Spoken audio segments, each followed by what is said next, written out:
ಪೂಜ್ಯ ಸ್ವಾಮೀಜಿಯವರು ಹಿಂದೂ ಸಮಾಜದ ಆಂತರಿಕವಾಗಿರುವಂಥ ಚಿಂತನೆಗಳ ಬಗ್ಗೆ ಬಹಳ ಸರಳವಾಗಿ ನಮಗೆ ಅರ್ಥ ಆಗುವ ರೀತಿಯಲ್ಲಿ ಬೋಧಿಸಿದರು. ವಸುದೈವ ಕುಟುಂಬಕಂ ಎಂಬ ವಚನದಂತೆ ಒಳ್ಳೆಯ ಕೌಟುಂಬಿಕ ಜೀವನವನ್ನು ಅನುಸರಿಸಿಕೊಂಡು ಬರಬೇಕಾದ್ದು ಈ ಮಣ್ಣಿನ ಧರ್ಮ. ಅದರಿಂದಲೇ ಪ್ರಪಂಚದ ಎಲ್ಲ ರಾಷ್ಟ್ರಗಳು ಕೂಡ ಭಾರತ ದೇಶದ ಬಗ್ಗೆ ಅತ್ಯಂತ ಗೌರವದಿಂದ ನೋಡಲಿಕ್ಕಿರುವಂಥ ಕಾರಣ ಅದು. ಆ ರೀತಿ ಜೀವನ ಪದ್ಧತಿ ನಮ್ಮಲ್ಲಿ ಜಾಗೃತವಾಗಬೇಕು ಅಂತಾದರೆ ಆಧ್ಯಾತ್ಮಿಕವಾಗಿರುವಂಥ ಬಲ ಇರಬೇಕು. ಆಧ್ಯಾತ್ಮಿಕವಾಗಿರುವಂಥ ಶಕ್ತಿಯನ್ನು ಪರಿಪೂರ್ಣ ಪಡ್ಕೊಳ್ಳಿಕ್ಕೋಸ್ಕರವಾಗಿ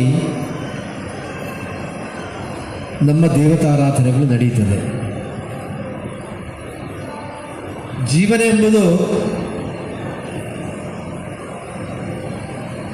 ಅದು ನಿರಂತರವಾಗಿ ನಡೆಯುವಂಥ ಒಂದು ಯಾನ. ಜೀವನದಲ್ಲಿ ನಮಗೆ ಬೇರೆ ಬೇರೆ ಅನುಭವಗಳು ಬರಬಹುದು. ಆ ಎಲ್ಲ ಅನುಭವಗಳನ್ನು ಕೂಡ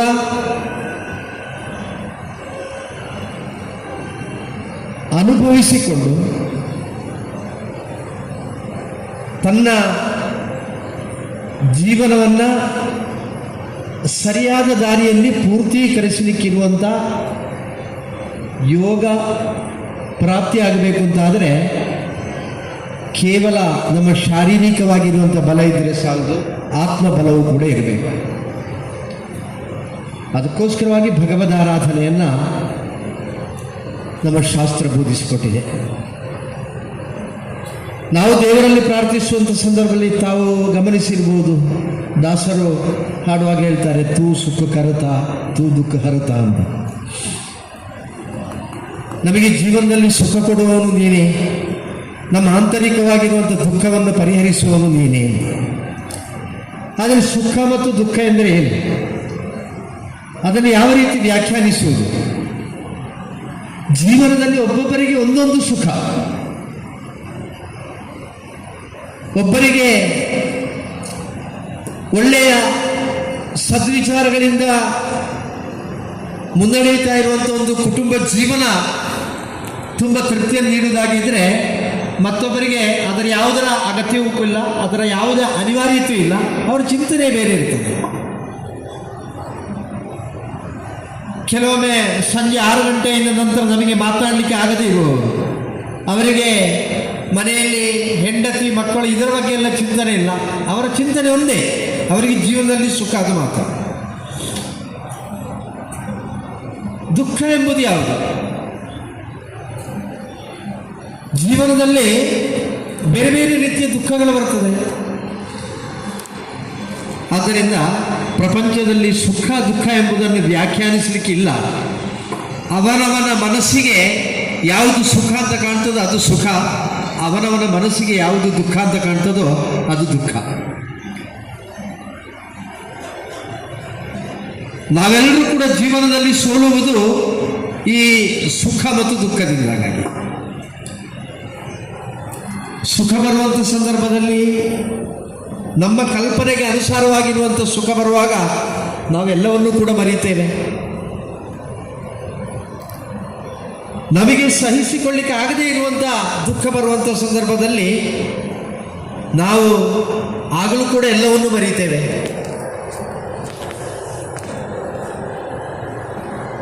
ಆದರೆ ಜೀವನದಲ್ಲಿ ಭಗವಂತ ಕೊಟ್ಟಿರುವಂಥ ಜನ್ಮವನ್ನು, ಅತ್ಯಂತ ಶ್ರೇಷ್ಠವಾಗಿರುವಂಥ ಮನುಷ್ಯ ಜನ್ಮವನ್ನು ಸಾರ್ಥಕಗೊಳಿಸಲಿಕ್ಕೆ ಪೂರಕವಾಗಿರುವಂಥ ಆತ್ಮ ಚೈತನ್ಯ ಪ್ರಾಪ್ತಿಯಾಗಬೇಕೆಂಬ ಸಂಕಲ್ಪದೊಂದಿಗೆ ಮನುಷ್ಯನಾಗಿ ಹುಟ್ಟಿದ್ದೇನೆ, ಮನುಷ್ಯನಾಗಿಯೇ ಜೀವಿಸಬೇಕು, ಅದೇ ರೀತಿ ಮನುಷ್ಯನಾಗಿಯೇ ಮರಣಿಸಬೇಕು ಅಂತ ಹೇಳುವಂಥ ಚಿಂತನೆ ಜಾಗೃತವಾಗಬೇಕು. ಧಾರ್ಮಿಕವಾಗಿ ಚಿಂತನೆ ಮಾಡುವಂಥ ಸಂದರ್ಭದಲ್ಲಿ ಹಿಂದುವಾಗಿ ಹುಟ್ಟಿದ್ದೇನೆ, ಹಿಂದುವಾಗಿಯೇ ಜೀವಿಸಬೇಕು, ಹಿಂದುವಾಗಿಯೇ ಮರಣಿಸಬೇಕೆಂಬ ಆ ಪೂರ್ಣವಾಗಿರುವಂಥ ಸಂಕಲ್ಪವು ಕೂಡ ನಮ್ಮಲ್ಲಿ ಇರಬೇಕು. ಆ ರೀತಿಯ ಜೀವನ ಯೋಗ್ಯತೆ ಪ್ರಾಪ್ತಿಯಾಗಬೇಕು ಅಂತಾದರೆ ನಮ್ಮ ಆತ್ಮವನ್ನು ಆವರಿಸಿರುವಂಥ ಎಲ್ಲ ಪಾಪತ್ವಗಳು ಕೂಡ ದೂರ ಆಗಬೇಕು. ದೇವರಲ್ಲಿ ಪ್ರಾರ್ಥನೆ ಮಾಡುವಂಥ ಸಂದರ್ಭದಲ್ಲಿ ನಾವು ಪ್ರಾರ್ಥಿಸುವುದಿಷ್ಟೇ, ಪಾಪಾಂಧಕಾರಂ ತ್ವರಿತಂ ನಿವಾರಯ ಪ್ರಜ್ಞಾನ ದೀಪಂ ಮನಸ್ಸಿ ಪ್ರದೀಪಯಾಂ. ಆತ್ಮನ ಆವೃತವಾಗಿರುವಂಥ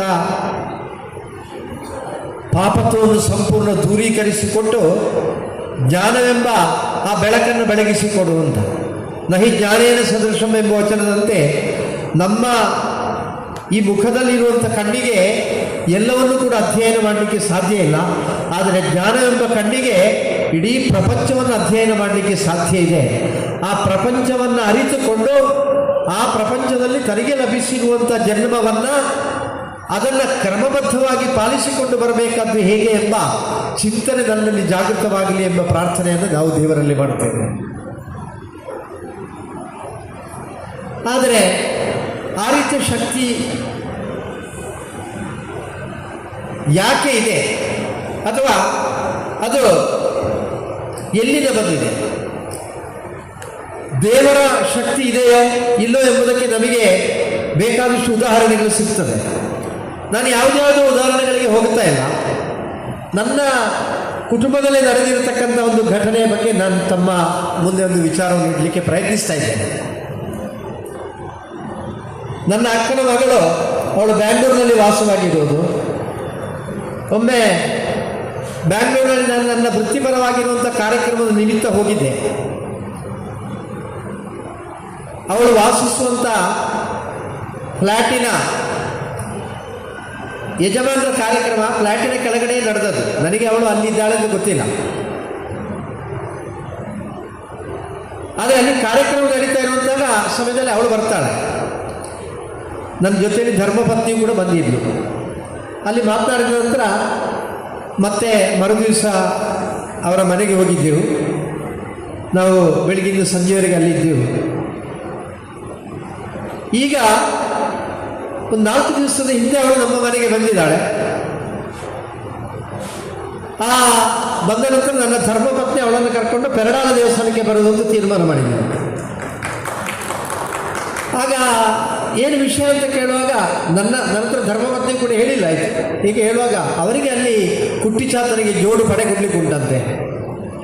ಬ್ಯಾಂಗ್ಳೂರಿನಲ್ಲಿರುವಂಥ ನನ್ನ ಅಕ್ಕನ ಮಗಳಿಗೂ ಪೆರಡಾಲದಲ್ಲಿರುವಂಥ ಕುಟ್ಟಿಚಾತನಿಗೆ ಏನು ಸಂಬಂಧ ಅಂತ ಹೇಳುವಂಥ ಒಂದು ಪ್ರಶ್ನೆ ನನ್ನಲ್ಲಿ ಮೂಡಿ ಬಂತು. ನಂತರ ನಾನು ಪತ್ನಿ ಹತ್ರ ಮಾತನಾಡೋಕೆ ಹೇಳಿದರು. ನಾವು ಆವತ್ತು ಬ್ಯಾಂಗ್ಳೂರಿಗೆ ಹೋಗಿರುವಾಗ ಅವಳು ನನ್ನ ಹತ್ರ ಒಂದು ಸಮಸ್ಯೆ ಹೇಳಿದರು. ಅವಳ ಒಂದು ಕವಾಟಿನ ಕೀ ಕಾಣದಾಗಿ ಸುಮಾರು ಸಮಯ ಆಯಿತು. ಅದರಲ್ಲಿ ಅವಳಿಗೆ ಅತ್ಯಂತ ಅಗತ್ಯವಾಗಿರುವಂಥ ರೆಕಾರ್ಡ್ಸ್ ಇದೆ, ಅವಳ ಚಿನ್ನ ಅದರಲ್ಲಿದೆ. ಅದು ಸಿಗ್ತಾ ಇಲ್ಲ, ಎಷ್ಟು ಹುಡುಕಿದ್ರು ಕೂಡ ಸಿಗ್ತಾ ಇಲ್ಲ ಅಂತ ಹೇಳಿದರು. ನಾನು ಕೂಡಲೇ ಹೇಳಿದೆ, ನೀನು ಪೆರಡಾಲದ ಕುಟ್ಟಿಚಾತನಿಗೆ ಜೋಡು ಪಡೆ ಹೇಳು, ಸಿಗ್ತದೆ ಅಂತ ಹೇಳಿದೆ. ಹಾಗೆ ಅದು ಸಿಕ್ಕಿದೆ. ಹಾಗಿದ್ದ ಕಾರಣ ಆ ಜೋಡು ಪಡೆಯನ್ನು ಕುಟ್ಟಿಚಾತನಿಗೆ ಕೊಡಬೇಕು ಅಂತ ಅವಳು ನಿರ್ಣಯಿಸಿದೆ. ಎಷ್ಟೋ ಸಮಯ ಹುಡುಕಿ ಸಿಗದೇ ಇರುವಂಥ ಆ ಕೀ ಪೆರಡಾಲದ ಕುಟ್ಟಿಚಾತನಿಗೆ ಪ್ರಾರ್ಥನೆ ಮಾಡಿದ ಕೂಡಲೇ ಸಿಗುತ್ತದೆ ಅಂತಾದರೆ ದೇವರಿದ್ದಾರೆ ಇಲ್ಲೋ ಅಲ್ಲಿಯೇ ಪ್ರಶ್ನೆಗೆ ಉತ್ತರ ಇದೆ. ನನ್ನ ಒಬ್ಬರು ಸಮೀಪದ ಬಂಧು, ಅವರು ದೊಡ್ಡ ಉದ್ಯಮವನ್ನು ನಡೆಸ್ತಾ ಇದ್ದಾರೆ. ಅವರ ಉದ್ಯಮದಲ್ಲಿ ಅವರಿಗೆ ಒಂದಷ್ಟು ಆರ್ಥಿಕವಾಗಿರುವಂಥ ಅಡಚಣೆ ಬಂತು. ಆರ್ಥಿಕವಾಗಿರುವಂಥ ಅಡಚಣೆಯನ್ನು ನಿಭಾಯಿಸಲಿಕ್ಕೆ ಬೇಕಾಗಿರುವಂಥ ಎಲ್ಲ ಸೊತ್ತವರ್ತನೆ ಇದೆ. ಆದರೆ ಅವರ ಸಮಯಕ್ಕೆ ಸರಿಯಾಗಿ ಅದನ್ನು ವ್ಯವಸ್ಥೆ ಮಾಡಲಿಕ್ಕೆ ಆಗ್ತಾ ಇಲ್ಲ ಅವರಿಗೆ. ಹಾಗೆ ಕೊನೆಗೆ ಅವರು ತೀರ್ಮಾನ ಮಾಡಿದರು, ಇನ್ನು ನನಗೆ ಬದುಕುಳಿಯುವುದು ಕಷ್ಟ. ಯಾಕೆಂದರೆ ಯಾರಿಗೂ ಮುಖ ತೋರಿಸಲಿಕ್ಕೆ ಆಗದ ಪರಿಸ್ಥಿತಿ ಬರ್ತದೆ. ಒಂದು ಸಂದಿಗ್ಧತೆಯನ್ನು ಎದುರಿಸುವಂಥ ದಿನ ಬಂತು ಅವರಿಗೆ. ಆ ದಿವಸ ಅವರು ತೀರ್ಮಾನ ಮಾಡಿದರು, ಏನಿದ್ದರೂ ಕೂಡ ಆತ್ಮಹತ್ಯೆ ಮಾಡಿಕೊಳ್ಳುವುದೇ, ಬೇರೆ ದಾರಿ ಇಲ್ಲ ಅಂತ. ಆದರೆ ಆತ್ಮಹತ್ಯೆ ಮಾಡಿಕೊಳ್ಳೋದಕ್ಕಿಂತ ಮುಂಚೆ ಅವರೊಂದು ತೀರ್ಮಾನ ಮಾಡಿದರು. ಪ್ರತಿ ವಾರದಲ್ಲಿ ಒಂದು ದಿವಸ ಅವರು ಮಂಗಳೂರಿನ ಕದ್ರಿ ಮಂಜುನಾಥೇಶ್ವರನ ಸನ್ನಿಧಿಯಲ್ಲಿ ಹೋಗಿ ಕೈ ಮುಗಿದು ಪ್ರಾರ್ಥನೆ ಮಾಡಿ ಪ್ರಸಾದವನ್ನು ಸ್ವೀಕರಿಸುವ ಸಂಪ್ರದಾಯವನ್ನು ಇರಿಸಿಕೊಂಡವರು. ಹಾಗೆ ಕೊನೆಗೊಮ್ಮೆ ಮಂಜುನಾಥೇಶ್ವರನ ಕಂಡು ಬರುವ ಅಂತೇಳಿ ಅವರು ಕದ್ರಿ ದೇವಸ್ಥಾನಕ್ಕೆ ಹೋದರು. ಕದ್ರಿ ದೇವಸ್ಥಾನದಲ್ಲಿ ಹೋಗಿ ಪ್ರದಕ್ಷಿಣೆ ಹಾಕಿ ಪ್ರಸಾದ ತೆಗೆದ ಕೂಡಲೇ ಅವರ ಮನಸ್ಸಿನಲ್ಲಿ ಒಂದು ಆಲೋಚನೆ ಬಂತು, ನನ್ನಲ್ಲಿ ಇಷ್ಟೆಲ್ಲ ಸೊತ್ತಿದೆ, ನನಗೀಗ ಬೇಕಾಗಿರುವಂಥದ್ದು ವಿನಿಮಯ ಮಾಡಲಿಕ್ಕೆ ಬೇಕಾಗಿರುವಂಥ ಆರ್ಥಿಕವಾಗಿರುವ ವ್ಯವಸ್ಥೆ ಮಾತ್ರ. ಅದಕ್ಕೆ ಯಾರಾದರೂ ಒಬ್ಬರು ಧೈರ್ಯ ಕೊಟ್ಟರು ಅಂತಾದರೆ ಆ ಧೈರ್ಯದೊಂದಿಗೆ ನನಗೆ ಮುನ್ನಡೆಯಲಿಕ್ಕೆ ಸಾಧ್ಯ ಆಗ್ತದೆ, ನೋಡುವ ಒಂದು ಪ್ರಯತ್ನ ಮಾಡುವ ಅಂತೇಳಿ ಕರ್ನಾಟಕ ಬ್ಯಾಂಕಿನಲ್ಲಿ ಒಳ್ಳೆಯ ಸಂಪರ್ಕ ಇರುವವರು ಅವರು ನೇರ ಕರ್ನಾಟಕ ಬ್ಯಾಂಕಿನ ಹೆಡ್ ಆಫೀಸಿಗೆ ಹೋಗಿ ಅಲ್ಲಿ ಅವರ ಹತ್ರ GM ಹತ್ರ ಹೋಗಿ ಆವತ್ತು ಮಾತನಾಡಿದರಂತೆ. ಮಾತನಾಡಿದ ಕೂಡಲೇ ಹೇಳಿದರಂತೆ, ನೀವು ನಮ್ಮ ಮತ್ತೆ ಪರ್ಮನೆಂಟ್ ಕಸ್ಟಮರ್, ಅದೇ ರೀತಿ ನಿಮಗೆ ಧೈರ್ಯದಲ್ಲಿ ಕೊಡ್ಬೋದು, ಯಾಕೆಂದರೆ ನಿಮ್ಮ ಇಲ್ಲಿವರೆಗಿನ ವ್ಯವಹಾರವೂ ಕೂಡ ಒಳ್ಳೆಯದಿದೆ, ಅದು ಮಾತ್ರ ಅಲ್ಲದೆ ನಿಮ್ಮಲ್ಲಿ ಸೊತ್ತು ಇದೆ, ನೀವು ಧೈರ್ಯದಿಂದ ಮುಂದುವರಿಯಿರಿ, ಇವತ್ತೇ ನಾವು ಸ್ಯಾಂಕ್ಷನ್ ಮಾಡ್ತೇವೆ, ಬಾಕಿ ಇರುವ ಪೇಪರ್ ವರ್ಕ್ ಎಲ್ಲ ನಮ್ಮ ಅಧಿಕಾರಿಗಳು ಮಾಡ್ತಾರೆ ಅಂತ. ಹಾಗೆ ಅವರು ಆತ್ಮಹತ್ಯೆ ಮಾಡುವುದನ್ನು ರದ್ದುಗೊಳಿಸಿದರು. ಆ ವ್ಯಕ್ತಿಯ ನನ್ನ ಹತ್ರ ಹೇಳಿದಂಥ ಮಾತು, ದೇವರೆಂದರೆ ಏನು? ದೇವರೆಂದರೆ ಅಷ್ಟೇ, ಏನು ನಮ್ಮಲ್ಲಿ ಆಂತರಿಕವಾಗಿ ತುಂಬಿರುವಂಥ ಪಾಪತ್ವ ಇದೆಯೋ ಆ ಪಾಪತ್ವವನ್ನು ದೂರೀಕರಿಸಿ ಅಲ್ಲಿ ಬೇಕಾಗಿರುವಂಥ ಬೆಳಕನ್ನು ಒದಗಿಸಿಕೊಡುವುದು ದೇವರು. ಆಗ ಸ್ವಾಮೀಜಿಯವರು ಹೇಳಿದರು, ಯಾಕೆ ದೇವರನ್ನು ದೇವಾಲಯದಲ್ಲಿ ಆರಾಧನೆ ಮಾಡಬೇಕು? ಆ ರೀತಿಯಲ್ಲಿ ಮಾತನಾಡುವರಿದ್ದಾರೆ. ನಮ್ಮ ಸಮಾಜದಲ್ಲಿ ಒಬ್ಬ ದೊಡ್ಡ ಸಾಹಿತಿ ಇದ್ದರು. ಆ ಸಾಹಿತಿಯವರು ಎಲ್ಲ ವೇದಿಕೆಯಿಂದ ಮಾತನಾಡುವಾಗ ಹೇಳ್ತಾ ಇದ್ದರು, ಅವರು ಯಾಕೆ ದೇವರಿಗೆ ಚಿನ್ನದ ಕಿರೀಟ, ಯಾಕೆ ದೇವರಿಗೆ ವಜ್ರದ ಕಿರೀಟ, ಯಾಕೆ ದೇವರ ಮತ್ತೆ ಗರ್ಭಗೃಹದ ದ್ವಾರಕ್ಕೆ ಸ್ವರ್ಣವನ್ನು ಮುಚ್ಚುವುದು, ಯಾಕೆ ಗರ್ಭಗೃಹದ ಮಾಡಿಗೆ ಸ್ವರ್ಣದ ಹೊದಿಕೆ, ದೇವರಿಗೆ ಯಾಕೆ ಸ್ವರ್ಣದ ಶಿಖರ ಪ್ರತಿಷ್ಠೆ ಮಾಡಬೇಕು ಅಂತೆಲ್ಲ ಅವರು ಮಾತಾಡ್ತಾ ಇದ್ದರು. ಅವರು ಮಾತನಾಡುವಾಗ ಕೆಲವು ಸಲ ನನಗೂ ಕೂಡ ಅದು ಸತ್ಯ ಅಂತ ಕಂಡಿತ್ತು. ಹಾಗೆ ಮಾಡೋದಕ್ಕೆ ಬದಲಾಗಿ ಅದನ್ನು ಸ್ವಲ್ಪ ನಮ್ಮಲ್ಲಿರುವಂಥ ಬಡವರಿಗೆ ದಾನ ಮಾಡಿದರೆ ಅವರು ಒಂದು ಹೊತ್ತಾದರೂ ಆರಾಮದಲ್ಲಿ ಊಟ ಮಾಡ್ಯಾರು ಅಂತ ಹೇಳೋ ಮಾತನ್ನು ಅವರು ಹೇಳ್ತಾ ಇದ್ದರು. ನಮಗೂ ಸತ್ಯ ಅಂತ ಕಾಣ್ತದೆ ಕೆಲವು ಸಲ ಹೇಳುವಾಗ. ಸ್ವಲ್ಪ ವರ್ಷದ ನಂತರ ನನಗೆ ಬ್ಯಾಂಗ್ಳೂರಿನಲ್ಲಿ ಡಾಲರ್ಸ್ ಕಾಲೋನಿಯಲ್ಲಿ ನನಗೆ ಒಂದು ಕಾರ್ಯಕ್ರಮ ಇತ್ತು. ನಾನು ಆ ಕಾರ್ಯಕ್ರಮದ ನಿಮಿತ್ತ ಹೋಗಿರುವಂಥ ಮನೆಯಲ್ಲಿ ಸಂಜೆ ಹೊತ್ತಲ್ಲಿ ಹೀಗೆ ಕುಳಿತಿರುವಾಗ ಎದುರುಗಡೆ ಒಂದು ದೊಡ್ಡ ಮನೆ ಕಾಣ್ತಾ ಇತ್ತು. ಹಾಗೆ ನಾನು ಕೇಳಿದೆ ನಮ್ಮ ಕಾರ್ಯಕ್ರಮದ ಯಜಮಾನ, ಅದು ಯಾರ ಮನೆ? ಅವರು ನಿಮಗೆ ಗೊತ್ತಿಲ್ಲ, ದೊಡ್ಡ ಸಾಹಿತಿ ಅಂತ ಹೇಳಿದರು. ಯಾರೆಂದರೆ ಈ ದೇವರಿಗೆ ಯಾಕೆ ಚಿನ್ನದ ಕಿರೀಟ, ದೇವರಿಗೆ ಯಾಕೆ ವಜ್ರದ ಕಿರೀಟ ಅಂತ ಕೇಳಿದಂಥ ವ್ಯಕ್ತಿ, ಅವರ ಮನೆಗೆ ತಗುಲಿದ ವೆಚ್ಚ 13 ಕೋಟಿ ರೂಪಾಯಿ. ಅದರ ನಂತರ ಯಾವುದೇ ವೇದಿಕೆಯಲ್ಲಿ ಮಾತನಾಡುವಂಥ ಸಂದರ್ಭ, ನಾನು ಅವರ ಹೆಸರನ್ನು ಹೇಳುವುದಿಲ್ಲ, ಅವರಿಗೆ ನಮ್ಮ ಜೊತೆಯಲ್ಲಿ ಇಲ್ಲೂ ಇಲ್ಲ, ಆದರೆ ಅತ್ಯಂತ ಅನಿವಾರ್ಯವಾಗಿ ಯಾವುದಾದ್ರೂ ವೇದಿಕೆಯಲ್ಲಿ ಹೇಳ್ತಾ ಇದ್ದೇನೆ ನಾನು, ಸಮಾಜಕ್ಕೆ ತಪ್ಪು ಮಾಹಿತಿಯನ್ನು ಕೊಡುವುದಕ್ಕಿಂತ ಮುಂಚಿತವಾಗಿ ಆ ಸಾಹಿತಿಯವರಿಗೆ ಅವರ ಕುಟುಂಬದ ಮಾನವನ್ನು ಕಾಪಾಡಿಕೊಳ್ಳಿಕ್ಕೂ ಅವರ ಸಂರಕ್ಷಣೆಗೆ ಕೇವಲ 10 ಲಕ್ಷ ರೂಪಾಯಿ ಒಂದು ಒಳ್ಳೆ ಮನೆಯನ್ನು ಕಟ್ಟಬಹುದು, ಬಾಕಿ ಇರುವಂಥ 12,90,00,000 ಸಮಾಜಕ್ಕೆ ದಾನ ಮಾಡಿದ ನಂತರ ದೇವರಿಗೆ ವಜ್ರದ ಕಿರೀಟ ಬೇಕಾ, ಚಿನ್ನದ ಕಿರೀಟ ಬೇಕಾ ಎಂಬ ಪ್ರಶ್ನೆಯನ್ನು ಅವರು ಮಾಡಬೇಕು. ಒಂದು ವೇಳೆ ಇವತ್ತು ಈ ಪೆರಡಾಲ ಕ್ಷೇತ್ರದಲ್ಲಿಯೂ ಕೂಡ ಈ ಬ್ರಹ್ಮಕಲಶ ನಡೆಯುವಂಥ ಸಂದರ್ಭದಲ್ಲಿ ಸಂಘಾಟಕರು ವಿನಂತಿಯನ್ನು ಮಾಡ್ತಾರೆ, ದೊಡ್ಡ ಕಾರ್ಯ, ಈ ಕಾರ್ಯವನ್ನು ಮುಂದುವರಿಸಿಕೊಂಡು ಬರಬೇಕು ಅಂತಾದರೆ ಪಾರಮಾರ್ಥಿಕವಾಗಿರುವಂಥ ಅನುಗ್ರಹವೂ ಬೇಕು, ಆರ್ಥಿಕವಾಗಿರುವಂಥ ಬಲವೂ ಬೇಕು. ಆದ ಕಾರಣ ಭಕ್ತಾದಿಗಳು ಸಹಕರಿಸಬೇಕು ಅಂತ 500 ರೂಪಾಯಿ ಕೂಲಿ ಕೆಲಸಕ್ಕೆ ಹೋಗುವವರು ಕೂಡ ದೇವರ ಬ್ರಹ್ಮಕಲಶೋತ್ಸವಕ್ಕೆ ಜೋಪಾನವಾಗಿ ಅವರು ಕೊಡಬೇಕಾದಂಥ ಕಾಣಿಕೆಯನ್ನು ತೆಗೆದಿಟ್ಟಿರ್ತಾರೆ. ಇದು ನನ್ನ ಜೀವನದಲ್ಲಿ ಆಗಿರುವಂಥ ಅನುಭವ. ಕುಂಟಾರು ಕ್ಷೇತ್ರದಲ್ಲಿ ನಾವು ಜಾತ್ರೋತ್ಸವಕ್ಕಿಂತ ಮುಂಚಿತವಾಗಿ ನಮ್ಮ ಊರಿನಲ್ಲಿ ಇರುವಂಥ ಎಲ್ಲ ಮನೆಗಳ ಸಂಪರ್ಕವನ್ನು ಮಾಡ್ತೇವೆ. ನಾವು ಆಮಂತ್ರಣ ಪತ್ರಿಕೆಯನ್ನು ಕೊಡಲಿಕ್ಕೆ ಮಾತ್ರ ನಾವು ಹೋಗುದು, ಯಾರು ಕೂಡ ನಾವು ಹಣ ಕೊಡಿ ಅಂತ ಕೇಳುವುದಿಲ್ಲ. ಆದರೆ ಅತ್ಯಂತ ಚಿಕ್ಕದಾಗಿರುವಂಥ ಮನೆ, ಕುಟುಂಬದಲ್ಲಿ ಯಾರೂ ಸದಸ್ಯರಿಲ್ಲ, ಒಬ್ಬಾಕೆ ವೃದ್ಧೆ, ಅವರೊಬ್ಬರೇ ಅಲ್ಲಿ ದುಡಿದು ಏನೋ ಸ್ವಲ್ಪ ಸಂಪಾದನೆ ಮಾಡಿ ಜೀವನವನ್ನು ಮಾಡ್ತಾ ಇದ್ದಾರೆ. ನಾನು ಪ್ರತಿ ವರ್ಷ ಹೋಗುವಂಥ ಸಂದರ್ಭದಲ್ಲಿ ನಮ್ಮ ತಲೆ ಕಾಣುವಂಥ ಸಂದರ್ಭದಲ್ಲಿ ಹೋಗಿ ಅವರು ಮಲಗುವಂಥ ಒಂದು ಚಾಪೆ, ಅದು ಹಗ್ಗದಲ್ಲಿ ಕಟ್ಟಿರ್ತದೆ, ಆ ಚಾಪೆಯ ದಿಂಬಿನ ಎಡೆಯಿಂದ ಅವರು 100 ರೂಪಾಯಿಯನ್ನು ತೆಕ್ಕೊಂಡು ಬಂದು ನಾವು ಕೇಳುವುದಕ್ಕಿಂತ ಮುಂಚಿತವಾಗಿ ಕೊಡ್ತಾರೆ. ಇದು ಪ್ರತಿ ವರ್ಷವೂ ಕೂಡ ಅವರು ಮೊದಲೇ ಜಾಗೃತಿಯಾಗಿ ಕುಂಟಾರು ಮಹಾವಿಷ್ಣು ದೇವರಿಗೆ ಕೊಡ್ಲಿಕ್ಕೋಸ್ಕರವಾಗಿಂತ ತೆಗೆದಿಟ್ಟಿರ್ತಾರೆ ಅಂತ ಆದರೆ ಅವರ ಹತ್ರ ಯಾರು ಒತ್ತಡವನ್ನು ಹಾಕಲಿಲ್ಲ. ನೀನು 100 ರೂಪಾಯಿ ಕೊಡ, ಇದ್ರೆ ನಿನ್ನನ್ನು ಊರಿನಿಂದ ಓಡಿಸ್ತೇವೆ ಅಂತ ಯಾರು ಹೇಳಿಲ್ಲ. ಅವರಿಗೆ ಏನು ದೇವರು ಕೊಟ್ಟಿದ್ದಾರೋ ಅದರಲ್ಲಿ ಒಂದು ಅಂಶ ಭಗವಂತನಿಗೆ ಸಲ್ಲಬೇಕು ಎಂಬ ಆ ಭಾವನೆಯೊಂದಿಗೆ ಅವರು ಸಮರ್ಪಣೆ ಮಾಡ್ತಾರೆ. ಹಾಗಿದ್ದ ಕಾರಣ ಹಿಂದೂ ಧರ್ಮದಲ್ಲಿ ನಾವು ಮಾಡ್ತಾ ಇರುವಂತ ಧರ್ಮ ಕಾರ್ಯ ಯಾರ ಒತ್ತಡಕ್ಕೋಸ್ಕರವಾಗಿ ಅಲ್ಲ, ಇಲ್ಲಿ ಆಗ್ತಾ ಇರುವಂತ ಕಾರ್ಯಕ್ಕೆ ನಮ್ಮಿಂದೂ ಸಮರ್ಪಣೆ ಆಗಬೇಕೆಂಬ ಭಾವನೆಯೊಂದಿಗೆ ಎಲ್ಲರೂ ಕೂಡ ಸಮರ್ಪಿಸಿಕೊಳ್ತಾರೆ. ಸಮಾಜವನ್ನು ದಾರಿ ತಪ್ಪಿಸಲಿಕ್ಕೋಸ್ಕರವಾಗಿ ಮಾತನಾಡೋರು ತುಂಬಾ ಜನ ಇರ್ಬೋದು. ಆದರೆ ಯಾಕೆ ಇದು ದೇವರಿಗೆ? ಆ ಪ್ರಶ್ನೆಗೆ ಉತ್ತರ ಇದೆ. ಪೂಜ್ಯ ಪೇಜಾವರ ಸ್ವಾಮೀಜಿಯವರು ಒಂದು ವೇದಿಕೆಯಲ್ಲಿ ಹೇಳಿದಂಥ ಮಾತು ನೆನಪಾಗ್ತಾ ಇದೆ. ದೇವರು ಮತ್ತು ಮನುಷ್ಯನಿಗೆ ಇರುವಂಥ ಸಂಬಂಧ ಏನು? ದೇವರೆಂದರೆ ಬಿಂಬ, ಮನುಷ್ಯ ಎಂದರೆ ಪ್ರತಿಬಿಂಬ. ನಮ್ಮ ಮುಖ ಚಂದವಾಗಿ ಕಾಣಬೇಕು ಅಂತಾದರೆ ನಮ್ಮ ಮುಖವನ್ನೇ ಅಲಂಕರಿಸಬೇಕೇ ವಿನಃ ನಾವು ಪ್ರತಿಬಿಂಬ ಕಾಣುವಂಥ ಕನ್ನಡಿಯನ್ನು ಅಲಂಕರಿಸಿ ಏನು ಪ್ರಯೋಜನ ಇಲ್ಲ. ಆಗ ನಮ್ಮ ಮುಖ ಚಂದ ಕಾಣಬೇಕು ಅಂತಾದರೆ ನಮ್ಮ ಮುಖವನ್ನೇ ಅಲಂಕರಿಸಬೇಕು. ಆಗ ಒಳಗಿರುವಂಥ ನಮ್ಮ ಮುಖ ಅಲಂಕೃತವಾಗಿದ್ದರೆ ಮಾತ್ರ ಪ್ರತಿಬಿಂಬವಾಗಿರುವಂಥ ನಾವು ಕೂಡ ಸಾಲಂಕೃತರಾಗಿರ್ತೇವೆ. ಹಾಗಿದ್ದಾಗಣ ನಮಗೆ ಒಳ್ಳೆಯ ಮನೆ ಬೇಕು, ನಮಗೆ ಒಳ್ಳೆಯ ವಾಹನ ಬೇಕು, ನಮಗೆ ಒಳ್ಳೆಯ ಉಡುಗೊತೊಡುಗೆ ಬೇಕು, ನಮಗೆ ಒಳ್ಳೆಯ ಆಹಾರ ಬೇಕು, ಅದೇ ರೀತಿ ನಮಗೆ ಐಷಾರಾಮದ ಜೀವನ ಬೇಕು. ಆದರೆ ನಾವು ಅದನ್ನೆಲ್ಲ ಅನುಭವಿಸುವುದಕ್ಕಿಂತ ಮುಂಚಿತವಾಗಿ ಅದನ್ನು ದೇವರಿಗೂ ಕೂಡ ಕೊಡುವಂಥ ಆ ಪೂರ್ಣ ಸಂಪ್ರದಾಯವನ್ನು ಇರಿಸಿಕೊಳ್ಳಬೇಕು. ಒಂದು ಕಾಲಘಟ್ಟದಲ್ಲಿ ಹಿಂದೂ ಸಮಾಜ ದಾರಿದ್ರ್ಯವನ್ನು ಅನುಭವಿಸುವಂಥ ಸಂದರ್ಭದಲ್ಲಿ ದೇವರು ಗರ್ಭಗೃಹ ಇಲ್ಲದೆ ಒಂದು ಮರದ ಅಡಿಯಲ್ಲಿ ಕೇವಲ ಬಿಂಬವನ್ನಿಟ್ಟು ಪೂಜೆ ಮಾಡುವಾಗ ಆ ಊರಿಗೆ ಬೆಂಕಿ ಬೀಳಲಿಲ್ಲ, ಆ ಊರಿನಲ್ಲಿ ಅನಾಹುತಗಳಾಗಲ್ಲ, ಆ ಊರಿನಲ್ಲಿ ಯಾವುದೇ ರೀತಿಯ ಆಪತ್ತುಗಳು ಬರಲಿಲ್ಲ. ಯಾಕೆಂದ್ರೆ ಹಿಂದೂ ಸಮಾಜದ ಪರಿಸ್ಥಿತಿ ಆಗಿತ್ತು. ಆದರೆ ಇವತ್ತು ನಾವು ಜೀವನದಲ್ಲಿ ನಾವು ಉನ್ನತಿಯತ್ತ ಹೋಗುವಂಥ ಸಂದರ್ಭದಲ್ಲಿ ನಾವು ಏನನ್ನು ಅನುಭವಿಸ್ತೇವೋ ಅದನ್ನೇ ನಾವು ದೇವರಿಗೂ ಕೂಡ ಸಮರ್ಪಿಸುವಂಥ ವ್ಯವಸ್ಥೆಯನ್ನು ಮಾಡಬೇಕು. ಇತ್ತೀಚೆಗೆ ನಾನು ಪುತ್ತೂರು ಜಾತ್ರೋತ್ಸವದ ಸಂದರ್ಭದಲ್ಲಿ ಇಬ್ಬರು ಆತ್ಮೀಯರು, ಒಬ್ಬರು ಬ್ರಾಹ್ಮಣ, ಮತ್ತೊಂದು ಸಮುದಾಯದವರು, ಅದಕ್ಕಿಂತಲೂ ಒಬ್ಬರು ಸಸ್ಯಾಹಾರಿ ಮತ್ತೊಬ್ಬರು ಮಾಂಸಾಹಾರಿ, ಇಬ್ಬರ ಮನೆಯಲ್ಲಿ ಕೂಡ ಕಲ್ಲುರುಟಿ ದೈವ ಇದೆ. ಆಗ ಈ ಆತ್ಮೀಯರೊಳಗೆ ಚರ್ಚೆ ನಡೀತಾ ಉಂಟು. ಅಲ್ಲ, ನಿಮ್ಮ ಮನೆಯಲ್ಲಿ ಇರುವ ಕಲ್ಲುರುಟಿಗೆ ನೀವು ಖಾಲಿ ಸಿಯಾಳವನ್ನು ಮಾತ್ರ ಕೊಂಡೋಗಿ ಇಡ್ತೀರಿ, ಅದಕ್ಕೇನು ಸಿಟ್ಟು ಬರುವುದಿಲ್ಲ. ಆದರೆ ನನ್ನ ಮನೆಯಲ್ಲಿ ಇರುವಂಥ ಕಲ್ಲುರುಟಿಗೆ ನಾನು ಸಿಯಾಳ ಇಟ್ಟರೆ ಮರುದಿವಸ ಏನಾದರೂ ಮನೆಯಲ್ಲಿ ಅನಾಹುತ ಆಗ್ತದೆ. ಹೋಗಿ ಜೋಯಿಸರ ಹತ್ರ ಕೇಳುವಾಗ ಅದಾಗುದಿಲ್ಲ, ಆ ಕಲ್ಲುರುಟಿಗೆ ಕೋಳಿ ಪದಾರ್ಥ ಕೊಡಬೇಕು ಅಂತ ಹೇಳ್ತಾರೆ. ಅದು ಯಾಕೆ ಅಂತ ಅವರೊಳಗೆ ಚರ್ಚೆ ಆಗ್ತಾ ಉಂಟು. ಆಗ ಉತ್ತರ ಕೊಡ್ಲಿಕ್ಕೆ ಇವರಿಗೆ ಗೊತ್ತಿಲ್ಲ. ಇವರು ಹೇಳಿದ್ರು ನನಗೆ ಗೊತ್ತಿಲ್ಲ, ನನ್ನ ಅಪ್ಪನೂ ಕೂಡ ಕಲ್ಲುರುಟಿಗೆ ಸಿಯಾಳ ಇಡ್ತಾ ಇದ್ರು, ಹಾಗೆ ನಾನು ಸಿಯಾಳ ಇಡ್ತಾ ಇದ್ದೇನೆ ಅಂತ. ಈ ಚರ್ಚೆ ವಾಪಸ್ಸು ನನ್ನ ಹತ್ರ ಬಂತು. ನನ್ನ ಹತ್ರ ಬರುವಾಗ ನಾನು ಆ ಬ್ರಾಹ್ಮಣ ಹತ್ರ ಕೇಳಿದ್ದೆ, ನೀನೆಲ್ಲಿ ಆದರೂ ಕೋಳಿ ಪದಾರ್ಥ ತಿಂದಿದ್ಯಾ ಅಂತ. ಇಲ್ಲ, ನಾನು ತಿನ್ನಲಿಲ್ಲ, ನಾನು ಸಸ್ಯಾಹಾರಿಯಾಗಿದ್ದೇನೆ.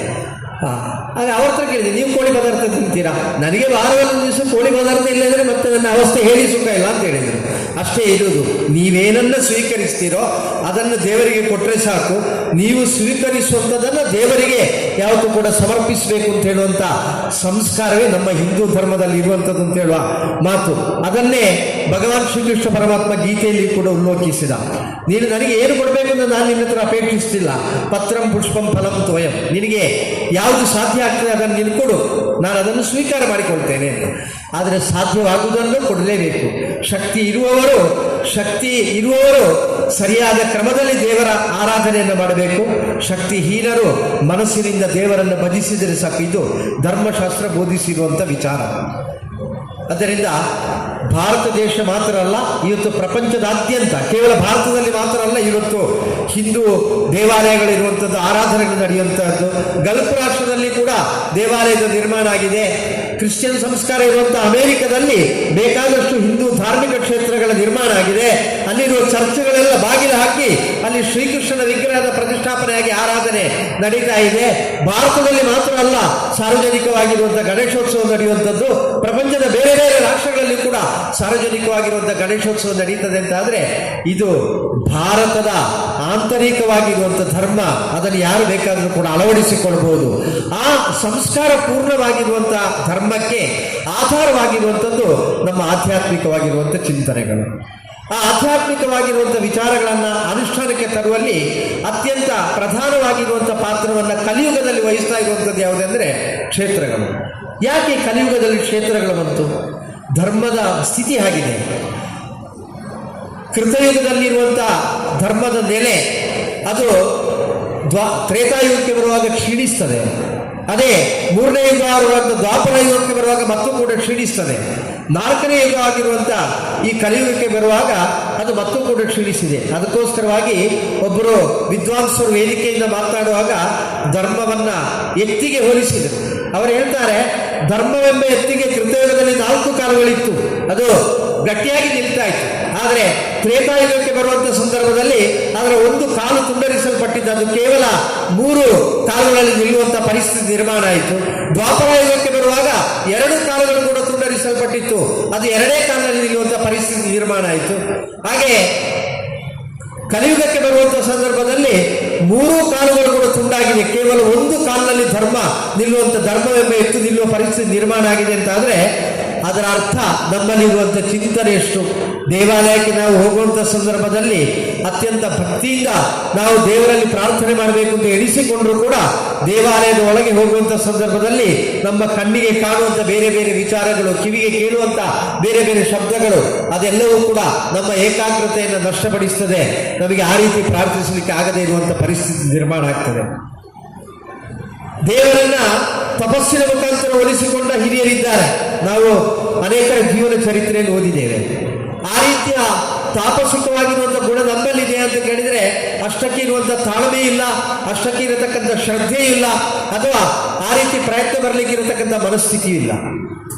ಆಗ ಕಲಿಯುಗದಲ್ಲಿ ಇರತಕ್ಕಂಥ ಮನುಕುಲಕ್ಕೆ ಒಂದು ದೈವಿಕವಾಗಿರುವಂಥ ವಿಚಾರ ಜಾಗೃತ ಆಗಬೇಕು ಅಂತ ಆದರೆ ಅದು ಧರ್ಮ ಆಧ್ಯಾತ್ಮಿಕವಾಗಿರುವಂಥ ವಿಚಾರವನ್ನ ಪರಿಪೂರ್ಣವಾಗಿ ಉತ್ಪಾದಿಸುವಂಥ ಒಂದು ಕಾರ್ಖಾನೆ ಇರಬೇಕು. ಬಹಳ ಸುಲಭವಾಗಿರುವಂಥ ಉದಾಹರಣೆ ಯಾವುದೆಂದರೆ, ನಮ್ಮ ಹೊರಗಡೆ ಹೋಗುವಂಥ ಸಂದರ್ಭದಲ್ಲಿ ಬೇರೆ ಬೇರೆ ಬೇರೆ ಬೇರೆ ಆ ದ್ರವ್ಯಗಳನ್ನು ಉತ್ಪಾದನೆ ಮಾಡುವಂಥ ಕಾರ್ಖಾನೆಗಳಿವೆ. ಆದರೆ ನಮ್ಮ ಧಾರ್ಮಿಕವಾಗಿರತಕ್ಕಂಥ ಕ್ಷೇತ್ರಗಳು, ಧಾರ್ಮಿಕ ಶ್ರದ್ಧಾ ಕೇಂದ್ರಗಳೆಂದರೆ ಅತ್ಯಂತ ಕರಾರುವಾಕ್ಕಾಗಿ ಹೇಳಬಹುದು, ಧರ್ಮವನ್ನು ಉತ್ಪಾದನೆ ಮಾಡುವಂಥ ಕಾರ್ಖಾನೆಯೇ ಧಾರ್ಮಿಕವಾಗಿರುವಂಥ ಶ್ರದ್ಧಾ ಕೇಂದ್ರಗಳು. ಹಾಗಿದ್ದ ಕಾರಣ ಅಲ್ಲಿ ಯಾವತ್ತೂ ಕೂಡ ಸತ್ಚಿಂತನೆಗಳು ನಡೆಯುತ್ತದೆ. ಹಿರಿಯರೇನು ಹೇಳಿದರು? ಸಜ್ಜನರ ಸಂಘವನ್ನು ಮಾಡು ಅಂತ ಹೇಳಿದರು. ಯಾಕೆ ಸಜ್ಜನರ ಸಂಘವನ್ನು ಮಾಡು ಅಂತ ಹೇಳಿದ್ದು? ಸಜ್ಜನರ ಸಂಘವನ್ನು ಮಾಡಿದರೆ ನಮ್ಮಲ್ಲಿ ಒಳ್ಳೊಳ್ಳೆ ವಿಚಾರಗಳು ಬರ್ತದೆ. ಆದರೆ ಸಜ್ಜನರು ಯಾರಂತ ನಿರ್ಣಯಿಸುವುದು ಯಾರು? ನಾವೇ ನಿರ್ಣಯಿಸುವುದು. ಆ ಸಜ್ಜನರು ಯಾರಂತ ನಿರ್ಣಯಿಸಲಿಕ್ಕೂ ಆಗದೇ ಇರುವಂಥ ಮನುಷ್ಯನಿಗೆ ಸತ್ಚಿಂತನೆಗಳು ಜಾಗೃತವಾಗಲಿಕ್ಕೆ ಪೂರಕವಾಗಿರುವಂಥ ಶಕ್ತಿಯನ್ನು ಒದಗಿಸಿಕೊಡುವುದು ಯಾವುದೆಂದರೆ ದೇವಾಲಯ, ಧಾರ್ಮಿಕವಾಗಿರುವಂಥ ಶ್ರದ್ಧಾ ಕೇಂದ್ರಗಳು. ಅದಕ್ಕೆ ಅತ್ಯಂತ ಮಾರ್ಮಿಕವಾಗಿರುವಂಥ ಉದಾಹರಣೆ ಅಲ್ಲಿ ಏನಿದೆ ಎಂಬುದಕ್ಕಿಂತ ದೊಡ್ಡ ಉದಾಹರಣೆ ಯಾವುದೆಂದರೆ, ಯಾವುದೇ ಕ್ಷೇತ್ರದಲ್ಲಿ ಹೋಗಿ ನೋಡಿ, ಆ ಕ್ಷೇತ್ರದಲ್ಲಿ ನೀವು ಒಳಗೆ ನುಗ್ಗುವಂಥ ಸಂದರ್ಭದಲ್ಲಿ ಅಲ್ಲಿ ಘಂಟಾಮಣಿಗಳು ನೇತಾಡಿಸಲ್ಪಡ್ತಿದೆ, ಸಾಕ್ಷಿ ಮಣಿಗಳಿರ್ತದೆ. ಅಲ್ಲಿ ನಾವು ದೇವಸ್ಥಾನಕ್ಕೆ ಹೋಗಿ ದೇವರಿಗೆ ಪ್ರದಕ್ಷಿಣೆ ಬಂದು ಅರ್ಚಕರು ದೇವರ ನಡೆಯಲ್ಲಿ ನಿಂತು ಪ್ರಾರ್ಥನೆ ಮಾಡಿ ಪ್ರಸಾದ ಕೊಟ್ಟರು ಕೂಡ ಹೊರಗೆ ಬರುವಂಥ ಸಂದರ್ಭದಲ್ಲಿ ನಮ್ಮ ಜೊತೆಯಲ್ಲಿ ಮಕ್ಕಳಿದ್ರೆ ಹೇಳ್ತಾರೆ, ಅಪ್ಪ ನಾನು ಗಂಟೆ ಬಡಿಲಿಲ್ಲ ಅಂತ. ಯಾಕೆಂದ್ರೆ ಆ ಮಗುವಿಗೂ ಕೂಡ ಗೊತ್ತಿದೆ, ದೇವಾಲಯಕ್ಕೆ ಹೋಗಿ ದೇವರ ದರ್ಶನದ ಪರಿಪೂರ್ಣವಾಗಿರುವಂಥ ಕರ್ತವ್ಯ ಪೂರ್ತಿಯಾಗುವುದು ಆ ಗಂಟೆಯನ್ನು ಬಾರಿಸಿದಾಗ ಮಾತ್ರ ಅಂತ ಗೊತ್ತಿದೆ. ಯಾಕೆ ಆ ಗಂಟೆಯನ್ನು ಬಾರಿಸಬೇಕು? ಆ ಗಂಟೆಯಲ್ಲಿ ಬರುವಂಥ ಸ್ವರ ಯಾವುದು? ಅಲ್ಲಿ ಬರುವಂಥದ್ದು ಪ್ರಣವ. ನಾವು ಸರಿಯಾಗಿ ಕಿವಿ ಕೊಟ್ಟು ಕೇಳಿದರೆ ನಮಗೆ ಅಲ್ಲಿ ಕೇಳುವಂಥ ಶಬ್ದ ಓಂ ಅಂತೇಳಿ ಕೇಳುತ್ತದೆ. ಆ ಪ್ರಣವದ ಉತ್ಪತ್ತಿ ಅಲ್ಲಿ ಆಗುತ್ತದೆ. ಆದ್ದರಿಂದ ಪೂಜಾ ಪ್ರಾರಂಭಕ್ಕಿಂತ ಮುಂಚಿತವಾಗಿ ಆಚಾರ್ಯರಾಗಲಿ ಅರ್ಚಕರಾಗಲಿ ಆ ಘಂಟಾಮಣಿಯನ್ನ ಒಮ್ಮೆ ಶಬ್ದ ಮಾಡಿ ಒಂದು ಪ್ರಾರ್ಥನೆಯನ್ನು ಮಾಡ್ತಾರೆ. ಆಗ ಮಾರ್ಥಂತು ದೇವಾನಾಂ ಗಮನಾರ್ಥಂತು ರಾಕ್ಷಸಾಂ ಘಂಟಾರವ ಕುರುವಂತು ದೇವತಾತ್ವಾನ ಲಾಂಛನಂ. ಇಲ್ಲಿರತಕ್ಕಂಥ ಆಸುರಿ ಶಕ್ತಿಗಳು, ಋಣಾತ್ಮಕವಾಗಿರುವಂಥ ಚೈತನ್ಯಗಳು ಯಾವುದಿವೆಯೋ ಅವೆಲ್ಲವೂ ಕೂಡ ದೂರ ಹೋಗ್ಲಿಕ್ಕೆ ಇರುವಂಥ ಸಮಯ ಆಗಿದೆ. ಯಾಕೆಂದ್ರೆ ಇಲ್ಲಿಗೆ ಧನಾತ್ಮಕವಾಗಿರುವಂಥ ಶಕ್ತಿಗಳ ಆಗಮನದ ಸಮಯ ಆಗಿದೆ. ಆ ಧನಾತ್ಮಕವಾಗಿರುವಂಥ ಶಕ್ತಿಗಳ ಆಗಮನ ಆಗುವಾಗ ಋಣಾತ್ಮಕ ಶಕ್ತಿಗಳು ಪರಿಪೂರ್ಣವಾಗಿ ದೂರ ಆಗಲೇಬೇಕಷ್ಟು, ದೂರ ಆಗಿಯೇ ಆಗ್ತದೆ. ಅದಕ್ಕೆ ಯಾವುದೇ ರೀತಿಯ ಸಂಶಯ ಇಲ್ಲ. ಅದು ಯಾವತ್ತೂ ಕೂಡ ಧನಾತ್ಮಕವಾಗಿರುವಂಥ ಶಕ್ತಿಗಳ ಎದುರು ಆ ಋಣಾತ್ಮಕವಾಗಿರುವಂಥ ಶಕ್ತಿಗಳು ಯಾವತ್ತೂ ಕೂಡ ನಿಲ್ಲುವುದಿಲ್ಲ. ನಮಗೆ ಅದು ನಮ್ಮ ಜೀವನದಲ್ಲಿ ಅನುಭವ ಇದೆ. ಇವತ್ತು ಈ ಧಾರ್ಮಿಕ ವೇದಿಕೆಯಿಂದ ಧಾರ್ಮಿಕ ಭಾಷಣ ಅಂಥೇಳಿ ನನಗೆ ಒಂದು ಸ್ಥಾನವನ್ನು ಕೊಟ್ಟಿದ್ದರು. ನಾನು ನನ್ನ ಒತ್ತಡದ ಮಧ್ಯೆ ಸರಿಯಾಗಿ ಆಮಂತ್ರಣ ಪತ್ರಿಕೆಯನ್ನು ಕೂಡ ಗಮನಿಸಲಿಲ್ಲ. ಇಲ್ಲಿ ನಾನು ಬರುವಂಥ ಸಂದರ್ಭದಲ್ಲಿ ನನ್ನ ಎದುರುಗಡೆ ಕಜಂಪಾಡಿ ಸುಬ್ರಹ್ಮಣ್ಯ ಭಟ್ರು ನಡೀತಾ ಇದ್ದಾರೆ. ಜಯದೇವಣ್ಣ ಹೇಳಿದರು ಕಜಂಪಾಡಿಯವರಿದ್ದಾರೆ ಅಂತ. ನಾನು ಹೇಳಿದೆ ನಾನು ಧಾರ್ಮಿಕ ಭಾಷಣ ಮಾಡೋದಿಲ್ಲ, ಅವರಿದ್ದಾರೆ ಅವರು ಮಾಡಬೇಕು ಅಂತ. ಆಗ ಅವರು ನನ್ನ ಹತ್ರ ಹೇಳಿದರು, ಇಲ್ಲ ನನ್ನೇನು ಹೇಳಿದ್ದು ನೀವು ಕೂತುಕೊಳ್ಳೋದು ಮಾತ್ರ, ಮಾತಾಡ್ಲಿಕ್ಕಿಲ್ಲ ಅಂತ ಹೇಳಿದ್ದಾರೆ, ನೀವೇ ಮಾತಾಡಬೇಕು ಅಂತ. ಈಗ ಇಲ್ಲಿ ನಿಂತು ಅತ್ಯಂತ ಕಷ್ಟದಿಂದ ನಾನು ಮಾತನಾಡ್ತಾ ಇದ್ದೇನೆ, ಯಾಕಂದ್ರೆ ನನ್ನ ಕರ್ತವ್ಯವನ್ನು ನಾನು ನಿಭಾಯಿಸಬೇಕು.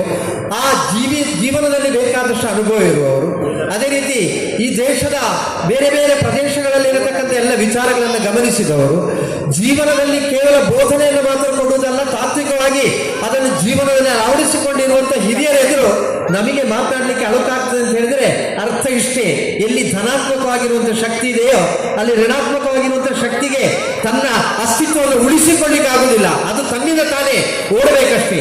ಅಷ್ಟೇ ನಮ್ಮ ಹಿಂದೂ ಧರ್ಮದಲ್ಲಿ ಇರತಕ್ಕಂಥ ವಿಚಾರ. ಅಲ್ಲಿ ಆ ಧನಾತ್ಮಕವಾಗಿರುವಂಥ ಶಕ್ತಿಗಳು ಬರುವಾಗ ಋಣಾತ್ಮಕವಾಗಿರುವಂಥ ಶಕ್ತಿಗಳು ದೂರ ಹೋಗ್ತವೆ.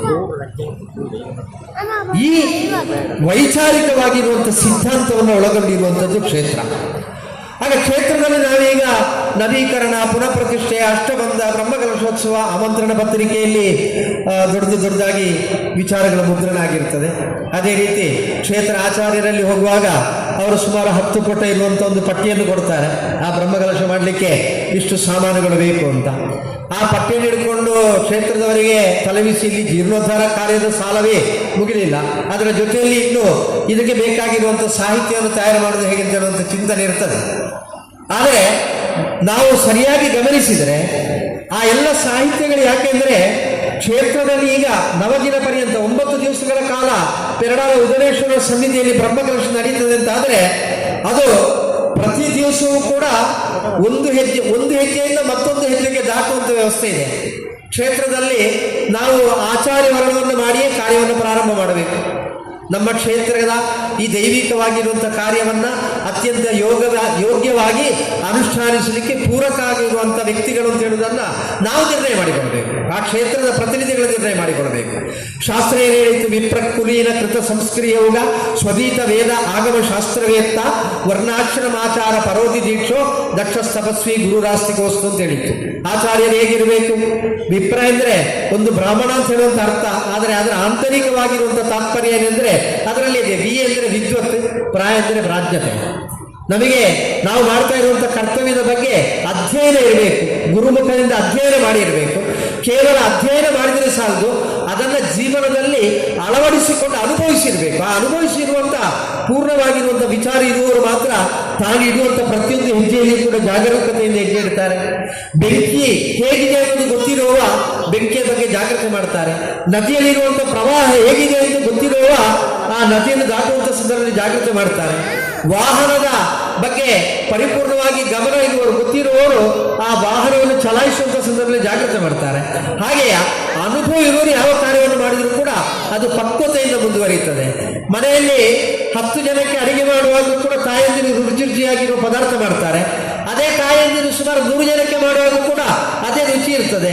ಹೇಗೆ 10 ಜನಕ್ಕೂ 100 ಜನಕ್ಕೂ ಒಂದೇ ರೀತಿ ಅಡಿಗೆ ಮಾಡಲಿಕ್ಕೆ ಆಗ್ತದೆ ಅಂದರೆ ಅದು ಅವರಲ್ಲಿ ಇರತಕ್ಕಂಥ ಅನುಭವದಿಂದ ಅವರು ಅದನ್ನು ನಿಭಾಯಿಸಲಿಕ್ಕೆ ಆಗ್ತದೆ. ಆ ರೀತಿಯ ಅನುಭವಗಳಿರುವವರಾಗಿರಬೇಕು. ಕುಲೀನ ಅಂದರೆ ಏನಂದರೆ ಅದು ಪರಂಪರೆಯಿಂದ ಬಂದಿರುವಂಥದ್ದಾಗಿರಬೇಕು. ಯಾಕೆ ಇದೆಲ್ಲ ಹೇಳಿಕೊಟ್ಟು ಬರುವಂಥದ್ದಲ್ಲ. ತನ್ನ ತಂದೆಯವರು ಮಾಡ್ತಾ ಇರುವಂಥ ಕರ್ತವ್ಯದಲ್ಲಿ ತೊಡಗಿಸಿಕೊಂಡಾಗುವಾಗ ಆ ದಾರಿಯಲ್ಲಿ ಸರಿಯಾಗಿ ಮುಂದುವರಲಿಕ್ಕೆ ಇರುವಂಥ ಶಕ್ತಿ ಬರ್ತದೆ. ಕೃತ ಸಂಸ್ಕ್ರಿಯವುಗ ನಮ್ಮ ಪೂರ್ವ ಷೋಡಶ ಮತ್ತು ಅಪರ ಷೋಡಶ ಎಂಬಲ್ಲಿ 16 ಕ್ರಿಯೆಗಳು ಪೂರ್ವ ಷೋಡಶ ಆಗಿರಬೇಕು. 16ನೇದು ಆಗುವುದಿಲ್ಲ, 15 ಕ್ರಿಯೆಗಳು ಪೂರ್ತಿಯಾಗಿರಬೇಕು. ಎಲ್ಲಿವರೆಗೆ ಅಂದರೆ ವಿವಾಹದವರೆಗೆ ಪೂರ್ತಿಯಾಗಿರಬೇಕು. 16ನೇದು ಅಗ್ನಿಯಾದಾನ ಅಂದರೆ ಅಂತ್ಯದಲ್ಲಿ ನಮ್ಮ ಈ ಆತ್ಮವನ್ನು ವಿರಹಿಸಿರುವಂಥ ಶರೀರವನ್ನು ನಾವು ಅಗ್ನಿಗೆ ಆಹುತಿ ಕೊಡುವಂಥದ್ದು. ಆದರೆ ಆ ಷೋಡಶ ಸಂಸ್ಕಾರಕ್ಕೆ ಪೂರ್ತೀಕರಣಕ್ಕೆ ಬೇಕಾಗಿರುವಂಥ ಮಜಲುಗಳನ್ನು ದಾಟಿಯಾಗಿರಬೇಕು. ಸ್ವದೀತ ವೇದ ಆಗಮ ಶಾಸ್ತ್ರವೇತ್ತ, ತಾನು ಮಾಡುವಂಥ ಕರ್ತವ್ಯಕ್ಕೆ ಪೂರಕವಾಗಿರುವಂಥ ವೇದದ ವಿಚಾರಗಳು, ಆಗಮಶಾಸ್ತ್ರ ಬೋಧಿಸಿರುವಂಥ ವಿಚಾರವನ್ನು ಪೂರ್ಣ ಗ್ರಹಿಸಿಕೊಂಡವನಾಗಿರಬೇಕು. ದಕ್ಷಸ್ತಪಸ್ವಿ ಗುರುರಾಸ್ತಿಕೋಸ್ತು, ತನ್ನ ಕರ್ತವ್ಯದಲ್ಲಿ ದಕ್ಷತೆ ಇರಬೇಕು. ಅದೇ ರೀತಿ ತನ್ನಲ್ಲಿ ತಪೋಶಕ್ತಿ ಕೂಡ ಇರಬೇಕು. ಅಂಥವರು ಯಾವತ್ತೂ ಕೂಡ ಆಚಾರ್ಯ ಸ್ಥಾನದಲ್ಲಿ ನಿಲ್ಲಬಹುದು ಅಂತೇಳಿ ನಮಗೆ ಶಾಸ್ತ್ರ ಬೋಧಿಸಿಕೊಟ್ಟಿದೆ. ಅಂಥ ಆಚಾರ್ಯರನ್ನು ವರ್ಣ ಮಾಡಿಕೊಂಡು ಅವರನ್ನು ಸ್ವೀಕಾರ ಮಾಡಿಕೊಂಡು ಮಯಾ ಸಂಪೂಜಿತತ್ರೇ ದಕ್ಷಿಣಾಭಿಷ್ಟ ಶೋಷಿತೈ ಕ್ರಿಯತಾಂ ಶಂಭುಯಾಗೋಮೆ ಪ್ರಾರ್ಥಯಾಮಿ ಪ್ರಸೀದತ ಅಂತ ಆ ಕ್ಷೇತ್ರದ ಕ್ಷೇತ್ರೇಶ್ವರೋ ಅಥವಾ ಅಲ್ಲಿ ಈಗ ಎಲ್ಲ ಜವಾಬ್ದಾರಿಯನ್ನು ವಹಿಸಿಕೊಂಡಿರುವಂಥ ಸಮಿತಿಯ ಪದಾಧಿಕಾರಿಗಳೋ ಅಲ್ಲದ್ರೆ ಆ ಕ್ಷೇತ್ರಕ್ಕೆ ಇರುವಂಥ ಪವಿತ್ರ ಪಾಣಿಗಳೋ ತಂತ್ರಿಗಳ ಹತ್ರ ಪ್ರಾರ್ಥನೆ ಪ್ರಾರ್ಥನೆಯನ್ನು ಮಾಡ್ತಾರೆ.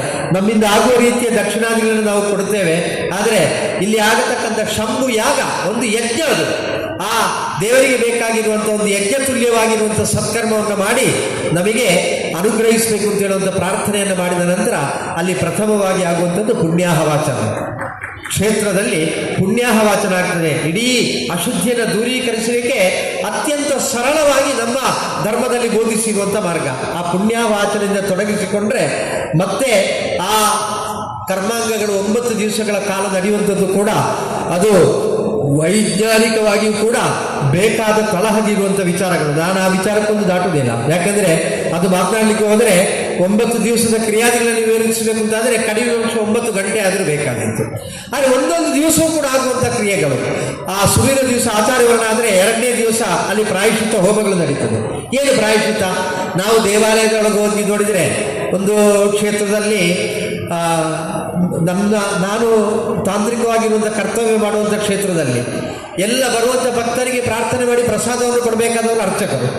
ಅದೇ ರೀತಿ ಅಲ್ಲಿ ಯಾವ್ಯಾವ ವಿಚಾರಗಳ ಅನುಷ್ಠಾನಿಸಬೇಕು ಎಂಬ ಚಿಂತನೆಯೊಂದಿಗೆ ತೊಡಗಿಸಿಕೊಳ್ಬೇಕಾದವರು ಅರ್ಚಕರು. ಅರ್ಚಕಸ್ಯ ತಪೋಬಲಂ ಸಾನ್ನಿಧ್ಯ ಅಂತ ಹೇಳಿದೆ. ಆದರೆ ಸರ್ವೇ ಜನ ಕಾಂಚನಮಾಶ್ರಯಂತಿ ಅಂತೇಳಿ ಶಾಸ್ತ್ರವೇ ಬೋಧಿಸಿದೆ. ಹೇಗೆಂತ ಹೇಳಿದರೆ ಈ ಕಾಂಚನ ಯಾವುದು ಸಂಪತ್ತು ಕಾಣುವಂಥ ಸಂದರ್ಭದಲ್ಲಿ ನಾವೆಲ್ಲವನ್ನೂ ಕೂಡ ಮರಿತೇವೆ. ಹಾಗೆ ಒಂದು ದೊಡ್ಡ ದೇವಸ್ಥಾನ, ಅಲ್ಲಿಯ ಆರ್ಥಿಕವಾಗಿರುವಂಥ ವಿಚಾರದ ಬಗ್ಗೆ 2 ಅರ್ಚಕರ ಒಳಗೆ ಸಣ್ಣ ಕಲಹ ಶುರುವಾಯಿತು. ಅದು ಗರ್ಭಗೃಹದ ಒಳಗೆ ಸಣ್ಣ ಕಲಹ ಆಯಿತು. ಅದಕ್ಕಿಂತ ಹೊರಗೆ ಬರುವಂಥ ಸಂದರ್ಭದಲ್ಲಿ ಮತ್ತೆ ಸ್ವಲ್ಪ ಜೋರಾಯಿತು. ಮತ್ತು ಕೂಡ ಬಂದು ಮಹಾಬಲಿಪೀಠದ ಹತ್ತಿರ ಬರುವಂಥ ಸಂದರ್ಭದಲ್ಲಿ ಇಬ್ಬರಿಬ್ಬರು ಕೂಡ ಕೈ ಎತ್ತಿದ್ರು, ಪರಸ್ಪರ ಬೆಟ್ಟು ಹಾಕಿಕೊಂಡರು. ಮರುದಿವಸ ಪತ್ರಿಕೆಯಲ್ಲಿ ದೊಡ್ಡ ವಾರ್ತೆಯಾಗಿ ಬರ್ತದೆ. ಹಾಗಿರುವಾಗ ಧರ್ಮವನ್ನು ಬೋಧಿಸಬೇಕಾದವರೇ ಅಲ್ಲಿ ಪರಸ್ಪರ ಪೆಟ್ಟು ಹಾಕಿಕೊಂಡಿದ್ದರೆ ದೇವಸ್ಥಾನ ಅದಕ್ಕಿರುವಂಥದ್ದಲ್ಲ.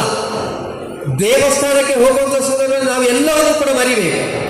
ಈಗ ದೇವಾಲಯದ ಒಳಗೆ ಹೋಗುವಂಥ ಸಂದರ್ಭದಲ್ಲಿ ಅಂಗಿ ಬನಿಯನ್ನು ತೆಗೆದು ಹೋಗಬೇಕು ಅಂತ ಹೇಳುವಾಗ ಕೆಲವು ಸಲ ಪ್ರಶ್ನೆಗಳು ಬರ್ತದೆ. ಯಾಕೆ ಈಗ ಈ ಸೆಕೆಯ ಸಂದರ್ಭದಲ್ಲಿ ಅಂಗಿ ಬನಿಯನ್ನು ತೆಗೆದು ಹೋದರೆ ಒಬ್ಬರ ಮೈಗೆ ಮತ್ತೊಬ್ಬರ ಮೈ ತಾಗುವಾಗ ಬೆವರು ತಾಗ್ತದೆ, ಅದಕ್ಕಿಂತ ಅಂಗಿ ಹಾಕಿಕೊಂಡು ಹೋದರೆ ಯಾರಿಗೂ ಕೂಡ ಕಿರಿಕಿರಿ ಇರುವುದಿಲ್ಲ ಅಂತ ಆಗಿರ್ಬೋದು, ಅದನ್ನು ಒಪ್ಪಿಕೊಳ್ಬೋದು. ಆದರೆ ಅಂಗಿ ಬನಿಯನ್ನು ತೆಗೆದು ಹೋಗಬೇಕು ಅಂತ ಹೇಳೋದಕ್ಕೂ ಕೂಡ ಒಂದು ಆಧಾರ ಇದೆ. ನಾವು ಕೇರಳದಲ್ಲಿ ಹೋಗಿ ನೋಡಿದರೆ ಗೊತ್ತಾಗ್ತದೆ. ಕೇರಳದಲ್ಲಿರುವಂಥ ತಾಂತ್ರಿಕ ಆಚಾರ್ಯರು ತಾಂತ್ರಿಕವಾಗಿರುವಂಥ ಕರ್ಮವನ್ನು ಮಾಡುವಾಗ ನೋಡಿ, ನೀವು ಬೇಕಾದರೆ ಶಬರಿಮಲೆ ಕ್ಷೇತ್ರಕ್ಕೆ ಹೋದರೆ ಆ ಶಬರಿಮಲೆ ಕ್ಷೇತ್ರದ ತಂತ್ರಿಗಳು ಅವರು ಅಲ್ಲಿ ಪಡಿಪೂಜೆಗೋಸ್ಕರವಾಗಿ ಬರುವಂಥ ಸಂದರ್ಭದಲ್ಲಿ ಗಮನಿಸಿದರೆ ಗೊತ್ತಾಗ್ತದೆ. ಅವರು ಹುಟ್ಟಿರುವಂಥ ಬಟ್ಟೆಯನ್ನು ನೋಡಿದರೆ ಅದಕ್ಕೆ ಎಲ್ಲಿಯೂ ಕೂಡ ಕತ್ತರಿ ಹಾಕಿರುವುದಿಲ್ಲ. ಅದಕ್ಕೆ ಅಣವಸ್ತ್ರ ಅಂತ ಹೆಸರು. ಅದು ಕತ್ತರಿ ಹಾಕಿರುವಂಥದ್ದಲ್ಲ, ನೇಯ್ಗೆಯಿಂದಲೇ ಬರುವಂಥದ್ದು. ಆ ಕೆಳಗೆ ಹೋಗುವಂಥ ಕಚ್ಚೆಯು ಅದೇ ರೀತಿ ಮೇಲೆ ಹಾಕುವಂಥ ಉತ್ತರಿಯು ಅದಕ್ಕೆ ಕತ್ತರಿ ಹಾಕುವುದಿಲ್ಲ. ಆಗ ಕ್ಷೇತ್ರದ ಒಳಗೆ ಕತ್ತರಿ ಹಾಕಿರುವಂಥ ಬಟ್ಟೆಗಳನ್ನು ಕೊಂಡೋಗಬಾರದು ಅಂತೇಳಿ ಆಗಮಶಾಸ್ತ್ರ ಬೋಧಿಸ್ತದೆ. ಈಗ ಅದನ್ನು ಹೇಳಲಿಕ್ಕೆ ನಿವೃತ್ತಿಲ್ಲ. ನಾವು ಉಡುವಂಥ ವೇಷ್ಟಿ ಆದರೂ ಕೂಡ ಅದು ಕತ್ತರಿ ಹಾಕಿರುವಂಥದ್ದೇ. ಹಾಗಿದ ಕಾರಣ ಆಗಮಶಾಸ್ತ್ರದ ಆಧಾರವನ್ನು ಇಟ್ಟುಕೊಂಡು ನಾವು ಮಾತಾಡಲಿಕ್ಕೆ ಸಾಧ್ಯ ಇಲ್ಲ. ಆದರೆ ಮತ್ತೊಂದನ್ನು ಗಮನಿಸಬಹುದು. ಈಗ ಮತ್ತೂ ಕೂಡ ಮುಂದುವರಿಯುತ್ತದೆ. ಮೊನ್ನೆ ಪುತ್ತೂರು ಜಾತ್ರೆಯಲ್ಲಿ ಜಾತ್ರೋತ್ಸವದ ಸಂದರ್ಭದಲ್ಲಿ ಒಬ್ಬ ಬಂದು ಹೇಳಿದ, ತಂತ್ರಿಗಳೇ ಆ ಒಳಗಡೆ ನೋಡಿ ಗರ್ಭಗೃಹದೊಳಗೆ ಹಣ್ಣು ಕಾಯಿ ಕೊಂಡೋಗ್ತಾರಲ್ಲ, ಹಣ್ಣು ಕಾಯಿ ಕೊಂಡೋಗುವಂಥದ್ದು ಅದು ಪ್ಲಾಸ್ಟಿಕ್ ಬಟ್ಟೆಯಲ್ಲಿ ಕೊಂಡೋಗೋದು ಈಗ ಅನಿವಾರ್ಯ, ಈಗಿನ ಪರಿಸ್ಥಿತಿ ಆಗುಂಟು. ಹಾಗೆ ಅಲ್ಲಿಗೆ ಪ್ಲಾಸ್ಟಿಕ್ ಬಟ್ಟೆಯಲ್ಲಿ ನೀವು ಹಣ್ಣು ಕಾಯಿಯನ್ನು ಕೊಂಡೋಗ್ತೀರಲ್ಲ, ಹೌದು. ಹಾಗೆ ಈಗ ಎಲ್ಲಿಯೂ ಕೂಡ ಮತ್ತೆ ಚರ್ಮದ ಚಪ್ಪಲಿ ಮಾತ್ರ ಅಲ್ಲಿ ಇರುವುದು, ಪ್ಲಾಸ್ಟಿಕ್ಕಿನ ಚಪ್ಪಲಿ ಕೂಡ ಇದೆ. ಆಗ ಪ್ಲಾಸ್ಟಿಕ್ಕಿನ ಚಪ್ಪಲಿ ಹಾಕಿಕೊಂಡು ದೇವಸ್ಥಾನದ ಒಳಗೆ ಬಂದರೆ ತಪ್ಪೇನು ಅಂತ ಕೇಳಿದರು ಅವರು. ಒಂದರ್ಥದಲ್ಲಿ ಅವರು ಕೇಳಿರುವಂಥದ್ದು ಸರಿಯಾಗಿರುವಂಥದ್ದು. ಆಗ ನಾನು ಅವರಿಗೆ ಬೋಧಿಸಿದೆ, ಪ್ಲಾಸ್ಟಿಕ್ ಅಂತ ಹೇಳುವಂಥದ್ದು ಆ ಕಾಲದಲ್ಲಿ ಇಲ್ಲ. ಆದ ಕಾರಣ ಯಾವುದೇ ಶಾಸ್ತ್ರದಲ್ಲಿ ಉಲ್ಲೇಖಿಸಿರುವಂಥ ವಿಚಾರಗಳು ಅದಾದ ಕಾಲಕ್ಕೆ ಅನುಸೃತವಾಗಿರುವಂಥ ವಿಚಾರಗಳನ್ನು ಹೊಂದಿದೆ. ಹಿಂದೂ ಧರ್ಮದಲ್ಲಿ ಕಾಲಾನುಸೃತವಾಗಿ ಮೂಲ ಧರ್ಮಕ್ಕೆ ಅಪಚಾರವಾಗದ ರೀತಿಯಲ್ಲಿ ಪರಿವರ್ತನೆ ಮಾಡಲಿಕ್ಕೆ ಇರತಕ್ಕಂಥ ಅವಕಾಶವನ್ನು ನಮಗೆ ಧರ್ಮ ಒದಗಿಸಿಕೊಟ್ಟಿದೆ. ಆಗ ಪ್ಲಾಸ್ಟಿಕ್ ಇಲ್ಲದೇ ಇರುವಂಥ ಸಂದರ್ಭದಲ್ಲಿ ಆ ಸಂದರ್ಭದಲ್ಲಿ ಎಲ್ಲರೂ ಕೂಡ ಚರ್ಮದ ಚಪ್ಪಲೆಯನ್ನು ಹಾಕ್ತಾ ಇದ್ರು, ಅದನ್ನು ಒಳಗೆ ತರಬಾರದು ಅಂತ ಹೇಳುವಂಥ ವ್ಯವಸ್ಥೆ ಇತ್ತು. ಆದರೆ ಈಗ ಕಾಲ ಬದಲಿದೆ. ಪ್ಲಾಸ್ಟಿಕ್ ಚಪ್ಪಲಿ ಹಾಕಿದರೆ ಏನು ಎಂಬ ಪ್ರಶ್ನೆಗೆ ಉತ್ತರ, ನೀವು ಆ ಚಪ್ಪಲಿ ಹಾಕಿಕೊಂಡು ಬರ್ತೀರಿ, ಸ್ವಲ್ಪ ದಿವಸ ಕಳೆಯುವಾಗ ಆ ಚಪ್ಪಲಿಯ ಬಾರು ತುಂಡಾಗ್ತದೆ. ಆಗ ನೀವು ಅದನ್ನು ಜೋಪಾನವಾಗಿ ಇರಿಸಿಕೊಳ್ಳುವುದಿಲ್ಲ. ಬಾರು ತುಂಡಾದ ಕೂಡಲೇ ಅದು ಹಾಕಲಿಕ್ಕೆ ಆಗುವುದಿಲ್ಲ, ಅದನ್ನು ಬಿಸಾಡಿ ಮತ್ತೆ ಪುನಃ ಹೋಗಿ ಅಂಗಡಿಯಿಂದ ಹಣ ಕೊಟ್ಟು ನೀವು ಬೇರೆ ಚಪ್ಪಲಿಯನ್ನು ಪಡ್ಕೊಳ್ತೀರಿ. ಆಗ ನಿಮ್ಮ ಪಾದಗಳಿಗೆ ಹಾಕಿರುವಂಥ ರಕ್ಷೆ ಅದು ಶಾಶ್ವತವಾಗಿರುವಂಥ ರಕ್ಷೆ ಅಲ್ಲ, ಅದು ತಾತ್ಕಾಲಿಕವಾಗಿರುವಂಥ ರಕ್ಷೆ. ಆದರೆ ಪಾದಗಳಿಗೆ ಒಂದು ಶಾಶ್ವತವಾಗಿರುವಂಥ ರಕ್ಷೆ ಯಾವುದೆಂದ್ರೆ ಚರ್ಮದ ಹೊದಿಕೆ. ಆ ಚರ್ಮದ ಹೊದಿಕೆ ಹೇಗೆ ಅಂದರೆ ಅದರಲ್ಲಿ ನಮ್ಮ ಚರ್ಮ ಅದರಲ್ಲಿ ಆ ರಂಧ್ರಗಳಿವೆ ಎಂಬುದಕ್ಕೆ ಸಾಕ್ಷಿ ಯಾವುದೆಂದ್ರೆ ನಾವು ಒಳ್ಳೆ ಸೆಕೆ ಆಗುವಂಥ ಸಂದರ್ಭದಲ್ಲಿ ನಮಗೆ ಬೆವರ್ತದೆ. ಆ ಬೆವರು ಎಲ್ಲಿಂದ ಬರ್ತಾ ಇದೆ? ಅದು ಯಾರೋ ತಂದು ಒಯ್ಯುವುದಲ್ಲ, ನಮ್ಮ ಶರೀರದ ಒಳಗಿನಿಂದ ಬರುವಂಥ ಬೆವರು. ಆಗ ಈ ಚರ್ಮಕ್ಕೆ ರಂಧ್ರಗಳಿವೆ.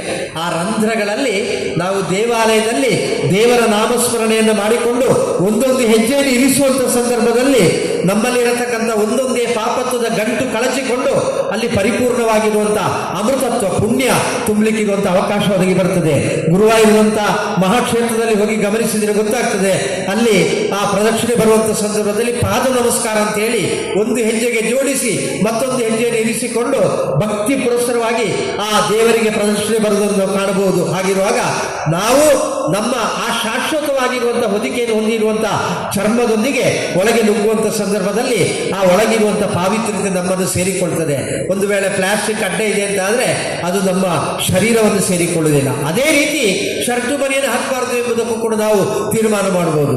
ಈ ಶರ್ಟು ಬನಿಯನು ಇದು ಶಾಶ್ವತವಾಗಿರುವಂಥದ್ದಲ್ಲ. ಇವತ್ತು ಹಾಕಿದ ಶರ್ಟು ನಾಳೆ ಹಾಕಲಿಕ್ಕೆ ಆಗುವುದಿಲ್ಲ.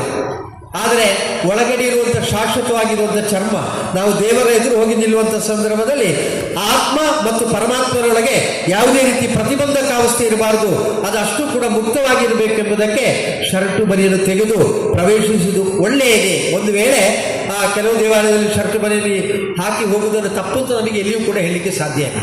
ಒಂದು ವೇಳೆ ಈ ರೀತಿ ನಮ್ಮ ದೇವಾಲಯದಲ್ಲಿರತಕ್ಕಂಥ ಎಲ್ಲ ಆ ವಿಚಾರಗಳನ್ನು ಗಮನಿಸುವಂಥ ಸಂದರ್ಭದಲ್ಲಿ ಅದಕ್ಕೆ ಬೇಕಾಗಿರುವಂಥ ತಳಹದಿ ಇದೆ. ಹಾಗೆ ಆ ದೇವಾಲಯದೊಳಗೆ ಪರಸ್ಪರ ಬೆಟ್ಟಾಕಿಕೊಂಡ್ರು, ದೇವಾಲಯದೊಳಗೆ ನಾವು ಮಾತನಾಡಬಾರದಂಥ ಮಾತುಗಳನ್ನು ಆಡಿದೆವು, ದೇವಾಲಯದೊಳಗೆ ಚಿಂತನೆ ಮಾಡಬಾರದಂಥ ವಿಚಾರಗಳನ್ನು ಚಿಂತನೆ ಮಾಡಿದೆವು. ಅದಕ್ಕೋಸ್ಕರವಾಗಿ ಪ್ರಾಯಶ್ಚಿತ್ತಗಳಾಗಬೇಕು. 18ನೇ ತಾರೀಕಿಗೆ ಇಲ್ಲಿ ಬ್ರಹ್ಮಕಲಶ ಪ್ರಾರಂಭ ಆದರೆ 19ನೇ ತಾರೀಕಿಗೆ ಆಗಿರುವಂಥದ್ದು ಪ್ರಾಯಶ್ಚಿತ್ತ ಹೋಮಗಳು. ಅದೇ ರೀತಿ ಇವತ್ತಿನ ದಿವಸ ಅಲ್ಲಿ 4 ಶಾಂತಿಗಳಾಯಿತು. ಶಾಂತಿ ಹೋಮ, ಸ್ವಶಾಂತಿ ಹೋಮ, ಅದ್ಭುತ ಶಾಂತಿ ಹೋಮ, ಚೋರ ಶಾಂತಿ ಹೋಮ. ದೇವಾಲಯದೊಳಗೆ ಮೂತ್ರ ವಿಸರ್ಜನೆ ಆಗಬಾರದು, ಸಣ್ಣ ಮಕ್ಕಳು ತಿಳಿಯದೆ ಮೂತ್ರ ಮಾಡಬಹುದು, ರಕ್ತಪತನ ಆಗಬಾರ್ದು, ನಮ್ಮ ಗಮನ ಇಲ್ಲದೆ ಕೆಲವೊಮ್ಮೆ ರಕ್ತಗಳು ಬೀಳಬಹುದು, ಯಾವುದೇ ರೀತಿಯ ಪ್ರಾಣಿಗಳ ಪ್ರವೇಶ ಆಗಬಾರ್ದು. ಅದೇ ರೀತಿ ಬೇರೆ ಸ್ಮಶಾನದ ಭಸ್ಮಾದಿಗಳು ಅಂತ ಚೂರ್ಣಗಳು ಒಳಗೆ ಬರಬಾರ್ದು. ಆ ಎಲ್ಲ ದೋಷಗಳ ನಿವೃತ್ತಿಗೋಸ್ಕರವಾಗಿ ಶಾಂತಿ ಹೋಮ ನಡೆಯುತ್ತದೆ. ದೇವಾಲಯಕ್ಕೆ ಎಲ್ಲಿಯಾದರೂ ಅಗ್ನಿಸ್ಪರ್ಶ ಆಗಿದ್ದರೆ ಆ ಅಗ್ನಿಸ್ಪರ್ಶ ದೇವಾಲಯಕ್ಕೆ ಮಾತ್ರ ಅಲ್ಲ, ದೇವರಿಗೆ ನೈವೇದ್ಯ ಮಾಡುವಂಥ ಸಂದರ್ಭದಲ್ಲಿ ಒಂದು ವೇಳೆ ನೈವೇದ್ಯ ಮಾಡುವವರ ಗಮನ ಎಲ್ಲಿ ಹೋಗುವಾಗ ಸ್ವಲ್ಪ ಮತ್ತೆ ಬೆಂಕಿ ಜಾಸ್ತಿಯಾಗಿ ಆ ನೈವೇದ್ಯ ಏನಾಗ್ತದೆ ಅದು ಕರಟುತ್ತದೆ. ಅದನ್ನೇ ಕೊಂಡೋಗಿ ನಾವು ಸಮರ್ಪಣೆ ಮಾಡಿದರೆ ಅದು ಕೂಡ ಒಂದು ಅಗ್ನಿ ತುಲ್ಯವಾಗಿರುವಂಥದ್ದನ್ನು ದೇವರಿಗೆ ಸಮರ್ಪಣೆ ಮಾಡಿದ ದೋಷ ಬರ್ತದೆ. ಅಂತ ದೋಷ ಪ್ರಾಯಶ್ಚಿತ್ತಕ್ಕೋಸ್ಕರವಾಗಿ ದಹನ ಪ್ರಾಯಶ್ಚಿತ್ತ ನಡೀತದೆ. ನಾಳೆ ದಿವಸ ನಾವು ದೇವರಲ್ಲಿ ನಾಳೆ ದಿವಸ ಸೃಷ್ಟಿ ತತ್ವ ಹೋಮ. ಇಲ್ಲಿವರೆಗೆ ಅಲ್ಲಿ ಕೊರತೆ ಆಗಿರುವಂಥದ್ದು ಯಾವುದು ಅದೆಲ್ಲವನ್ನು ಕೂಡ ತುಂಬಿಸ್ತೇವೆ.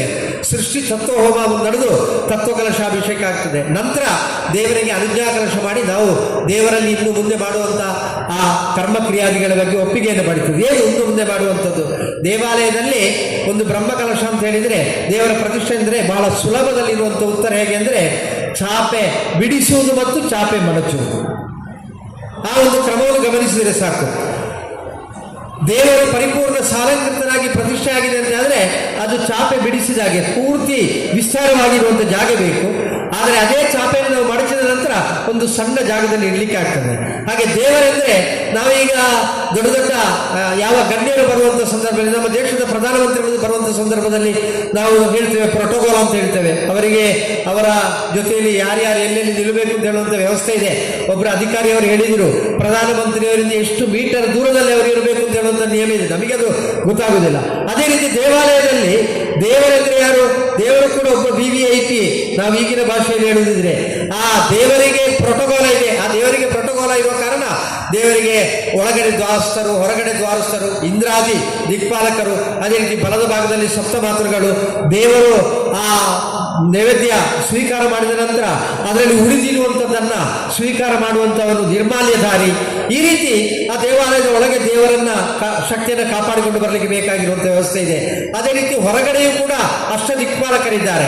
ಮಹಾಬಲಿಪೀಠ ಇದೆ. ಅದು ನಾವು ತಾತ್ವಿಕವಾಗಿ ಗಮನಿಸುವಂಥ ಸಂದರ್ಭದಲ್ಲಿ ಯಾವ ಶಕ್ತಿ ಇದೆಯೋ ಆ ಶಕ್ತಿ ಪರಿಪೂರ್ಣವಾಗಿ ಉತ್ಪಾದನೆಯಾಗುವಂಥ ಕೇಂದ್ರ ಅಂತ ಹೇಳಿದೆ ಮಹಾಬಲಿಪೀಠವನ್ನು. ನಂತರ ಆಚೆ ಹೋಗುವಂಥ ಸಮಯದಲ್ಲಿ ಧ್ವಜಸ್ತಂಭ, ಯಾಕೆಂದ್ರೆ ದೇವರಲ್ಲಿ ಆಗುವಂಥ ಉತ್ಸವದ ಸಂದೇಶ ಅದು ಪರಿಪೂರ್ಣವಾಗಿ ಅದು ಸಮಾಜಕ್ಕೆ ತಿಳಿಲಿಕ್ಕೋಸ್ಕರವಾಗಿ ಧ್ವಜಾರೋಹಣ ಸಮೇತ ಮಾಡುವಂಥ ಉತ್ಸವ. ಆ ಉತ್ಸವಾದಿಗಳಲ್ಲೂ ಕೂಡ 3 ನಿಯಮಗಳಿವೆ. ಒಂದು ಶ್ರೀಭೂತ ಬಲಿ, ಕೇವಲ 1-2 ದಿವಸ ನಾವು ಅದನ್ನು ಮುಗಿಸ್ತೇವೆ, ಒಂದೇ ದಿವಸ ಪ್ರಾಧಾನ್ಯತೆ ಇರುವಂಥದ್ದು. ಆದರೆ ಪ್ರಾದೇಶಿಕವಾಗಿ ಭಕ್ತಾದಿಗಳಿಗೆ ಪ್ರಸಾದಕ್ಕೋಸ್ಕರವಾಗಿ 2 ದಿವಸ ಮಾಡ್ತೇವೆ. ಇನ್ನೊಂದು ಬರುವಂಥದ್ದು ಧ್ವಜಾದಿ ಉತ್ಸವ, 5 ದಿವಸದ ಕಾಲ ನಡೀತದೆ. ಅದೇ ರೀತಿ ಪಟಹಾದಿ ಉತ್ಸವ ಅಂತ ಹೇಳಿ ಇದೆ. ಪಟಹಾದಿ ಅಂದ್ರೆ ಅಂಕುರಾರೋಪಣೆ ಮಾಡಿ, ಈಗ ಪುತ್ತೂರು ದೇವಸ್ಥಾನದಲ್ಲಿ 10 ದಿವಸಗಳ ಕಾಲ ಉತ್ಸವ ನಡೆಯುವುದಿದ್ರೆ ಅದು ಪಟಹಾದಿ ಉತ್ಸವ. ಹೀಗೆ ಆಗಮಶಾಸ್ತ್ರದಲ್ಲಿ ಬೇರೆ ಬೇರೆ ಪ್ರಮಾಣಗಳಿವೆ. ಆ ರೀತಿ ಎಲ್ಲ ಉತ್ಸವಗಳು ಕೂಡ ನಡೀತದೆ. ಅಂತಹ ಆ ದೈವಿಕವಾಗಿರುವಂಥ ಚೈತನ್ಯವನ್ನ ನಾವು ಆ ಪ್ರತಿಷ್ಠೆ ಮಾಡುವಂಥ ಸಂದರ್ಭದಲ್ಲಿ ಅದು ಪೂರ್ಣ ಅಂಗಾಂಗಗಳೊಂದಿಗೆ ಇರುತ್ತದೆ. ಆದರೆ ನಾಳಿದು ಸಂಹಾರ ತತ್ವ ಹೋಮ ಆಗುವಂಥ ಸಂದರ್ಭದಲ್ಲಿ ಅತ್ಯಂತ ಕೊನೆಯದಾಗಿರತಕ್ಕಂಥ ಯಾವ ಶಕ್ತಿ ಇದೆ, ಕ್ಷೇತ್ರಪಾಲ, ಆ ಕ್ಷೇತ್ರಪಾಲನಿಂದ ಮೊದಲುಗೊಂಡು ದೇವರ ದ್ವಾರಸ್ಥರವರೆಗೆ ಇರುವ ಚೈತನ್ಯಗಳನ್ನು ಒಂದರ ಜೊತೆಯಲ್ಲಿ ಒಂದನ್ನು ಸೇರಿಸಿಕೊಂಡು ಕೇವಲ ಅಂಡ ಸ್ವರೂಪದಲ್ಲಿ ಸಂಕಲ್ಪ ಮಾಡುವಂಥದ್ದೇ ಆ ಸಂಹಾರ ತತ್ವ ಹೋಮ ಅಂತ ಹೇಳುವಂಥ ಪ್ರಕ್ರಿಯೆ. ಆ ಕ್ರಿಯೆಯನ್ನು ಮಾಡಲಿಕ್ಕೋಸ್ಕರವಾಗಿ ನಾಳೆಯ ದಿವಸ ಆ ಸೃಷ್ಟಿ ತತ್ವ ಕಳೆದ ನಂತರ ಅನುಜಾಕರಶಾಗಿ ಸಂಧ್ಯಾಕಾಲದಲ್ಲಿ ದೇವರ ಗಣಾದಿಗಳಿಗೆಲ್ಲ ಕಿಂಚಿತ್ ಪೂಜೆಯನ್ನು ಮಾಡಿ ಅಲ್ಲಿಂದ ಕೂಡ ನಾವು ಒಪ್ಪಿಗೆಯನ್ನು ಪಡ್ಕೊಳ್ತೇವೆ. ದೇವರು ಮಾತ್ರ ಒಪ್ಪಿದರೆ ಸಾಲದು, ದೇವರ ಗಣಗಳು ಕೂಡ ಒಪ್ಪಿಕೊಳ್ಬೇಕು. ಆ ಒಪ್ಪಿಗೆಯನ್ನು ಪಡ್ಕೊಂಡು ಆ ನಾಳ್ದು ಆ ಸಂಹಾರ ತತ್ವ ಹೋಮವನ್ನು ಮಾಡಿ ಅಂಡ ಸ್ವರೂಪದಲ್ಲಿ ಕೇವಲ ಆ ಲಿಂಗ ಮಧ್ಯದಲ್ಲಿ ಕ್ರೋಢೀಕೃತವಾಗಿರುವಂಥ ಚೈತನ್ಯವನ್ನ ಆಚಾರ್ಯರು ತಾನು ಪೂಜಿಸಿರುವಂಥ ಜೀವಕಲಶಕ್ಕೆ ಆವಾಹನೆ ಮಾಡ್ತಾರೆ. ಆವಾಹನೆ ಮಾಡಿ ಪೂಜಿಸಲ್ಪಟ್ಟಿರುವಂಥ ಶಯ್ಯ ಮಂಟಪ ಅಂತಿದೆ. ಆ ಪೂಜಿಸಲ್ಪಟ್ಟಿರುವಂಥ ಶಯ್ಯ ಮಂಟಪಕ್ಕೆ ನೀವು ಎಲ್ಲಿ ಹೋಗಿ ಗಮನಿಸಿ, ಕ್ಷೇತ್ರದ ಉತ್ಸವದ ಸಂದರ್ಭದಲ್ಲಿ ಬ್ರಹ್ಮವಾಹಕರು ದೇವರ ಮೂರ್ತಿಯನ್ನು ತಲೆಯಲ್ಲಿ ಎತ್ತಿಕೊಂಡು ಹೋಗುವ ಸಂಪ್ರದಾಯ ಇದೆ.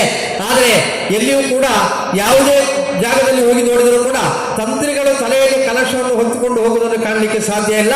ತಂತ್ರಿಗಳು ತಲೆಯಲ್ಲಿ ಕಲಶವನ್ನು ಹೊತ್ತುಕೊಂಡು ಹೋಗುವಂಥ ದಿವಸ ಯಾವುದೆಂದರೆ ಸಂಹಾರ ತತ್ವ ಹೋಮ ಆಗಿ ಜೀವೋದ್ವಾಸನೆ ಆದ ನಂತರ ಆ ಜೀವ ಕಲಶವನ್ನ ತನ್ನ ಶಿರಸ್ಸಿನಲ್ಲಿ ಅತ್ಯಂತ ಪೂಜನೀಯ ಭಾವನೆಯಿಂದ ಹೊತ್ತು ತಂದು ಆ ಪೂಜಿಸಲ್ಪಟ್ಟಂತ ಶಯ್ಯಾ ಮಂಟಪದಲ್ಲಿ ಇರಿಸಿ ಪುನಃ ಸಂಧ್ಯಾ ಕಾಲದಲ್ಲಿ ಬೇಕಾಗಿರುವಂತಹ ಅಂಗಾಂಗಗಳನ್ನು ಸೃಷ್ಟಿಸುವಂಥದ್ದೇ ಆ ಪ್ರತಿಷ್ಠೆಯರಿಗಿರುವಂಥ ಪ್ರಕ್ರಿಯೆಗಳು.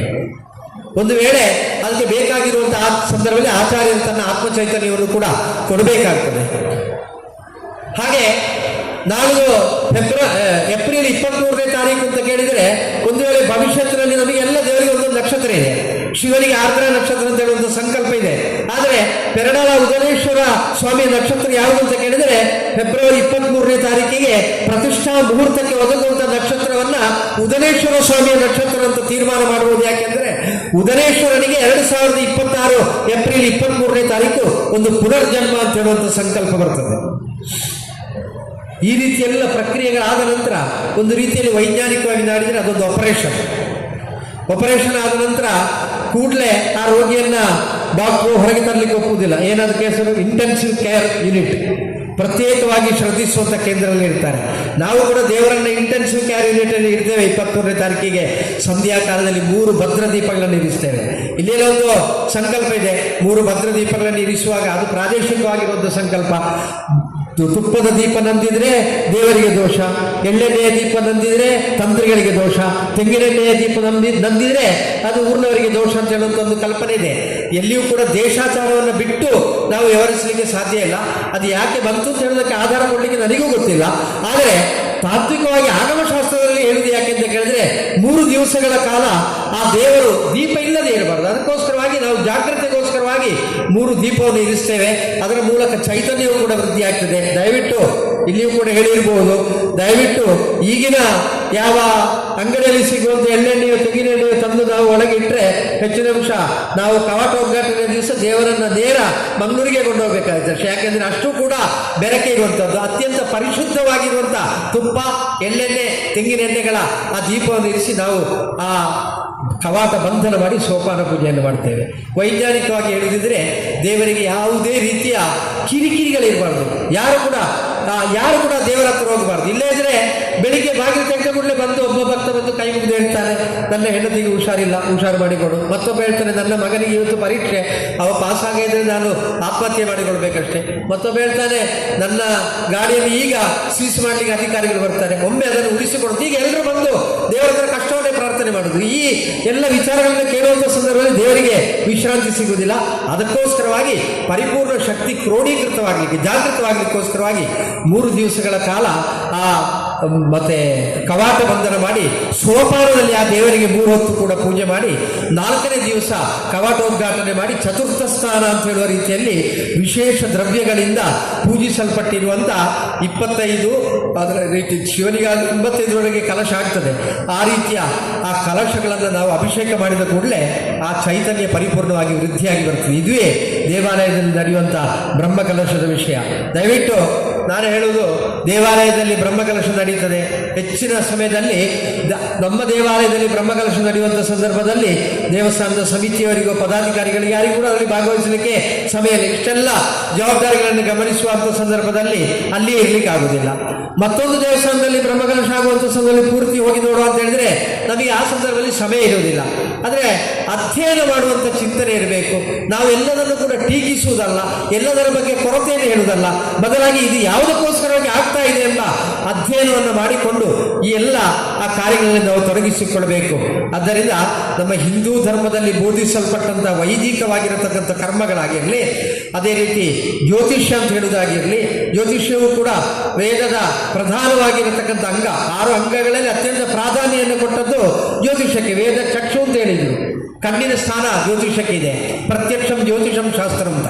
ಆಗ ಜ್ಯೋತಿಷ್ಯ, ವೈದಿಕ, ಶಿಲ್ಪ, ಆಗಮ ನಮ್ಮ ಆ ಹಿಂದೂ ಧರ್ಮದಲ್ಲಿ ಬೋಧಿಸಿರುವಂಥ ಎಲ್ಲ ತತ್ವ ಸಿದ್ಧಾಂತಗಳು ಕೂಡ ಅತ್ಯಂತ ಮಾರ್ಮಿಕವಾಗಿರುವಂಥದ್ದು.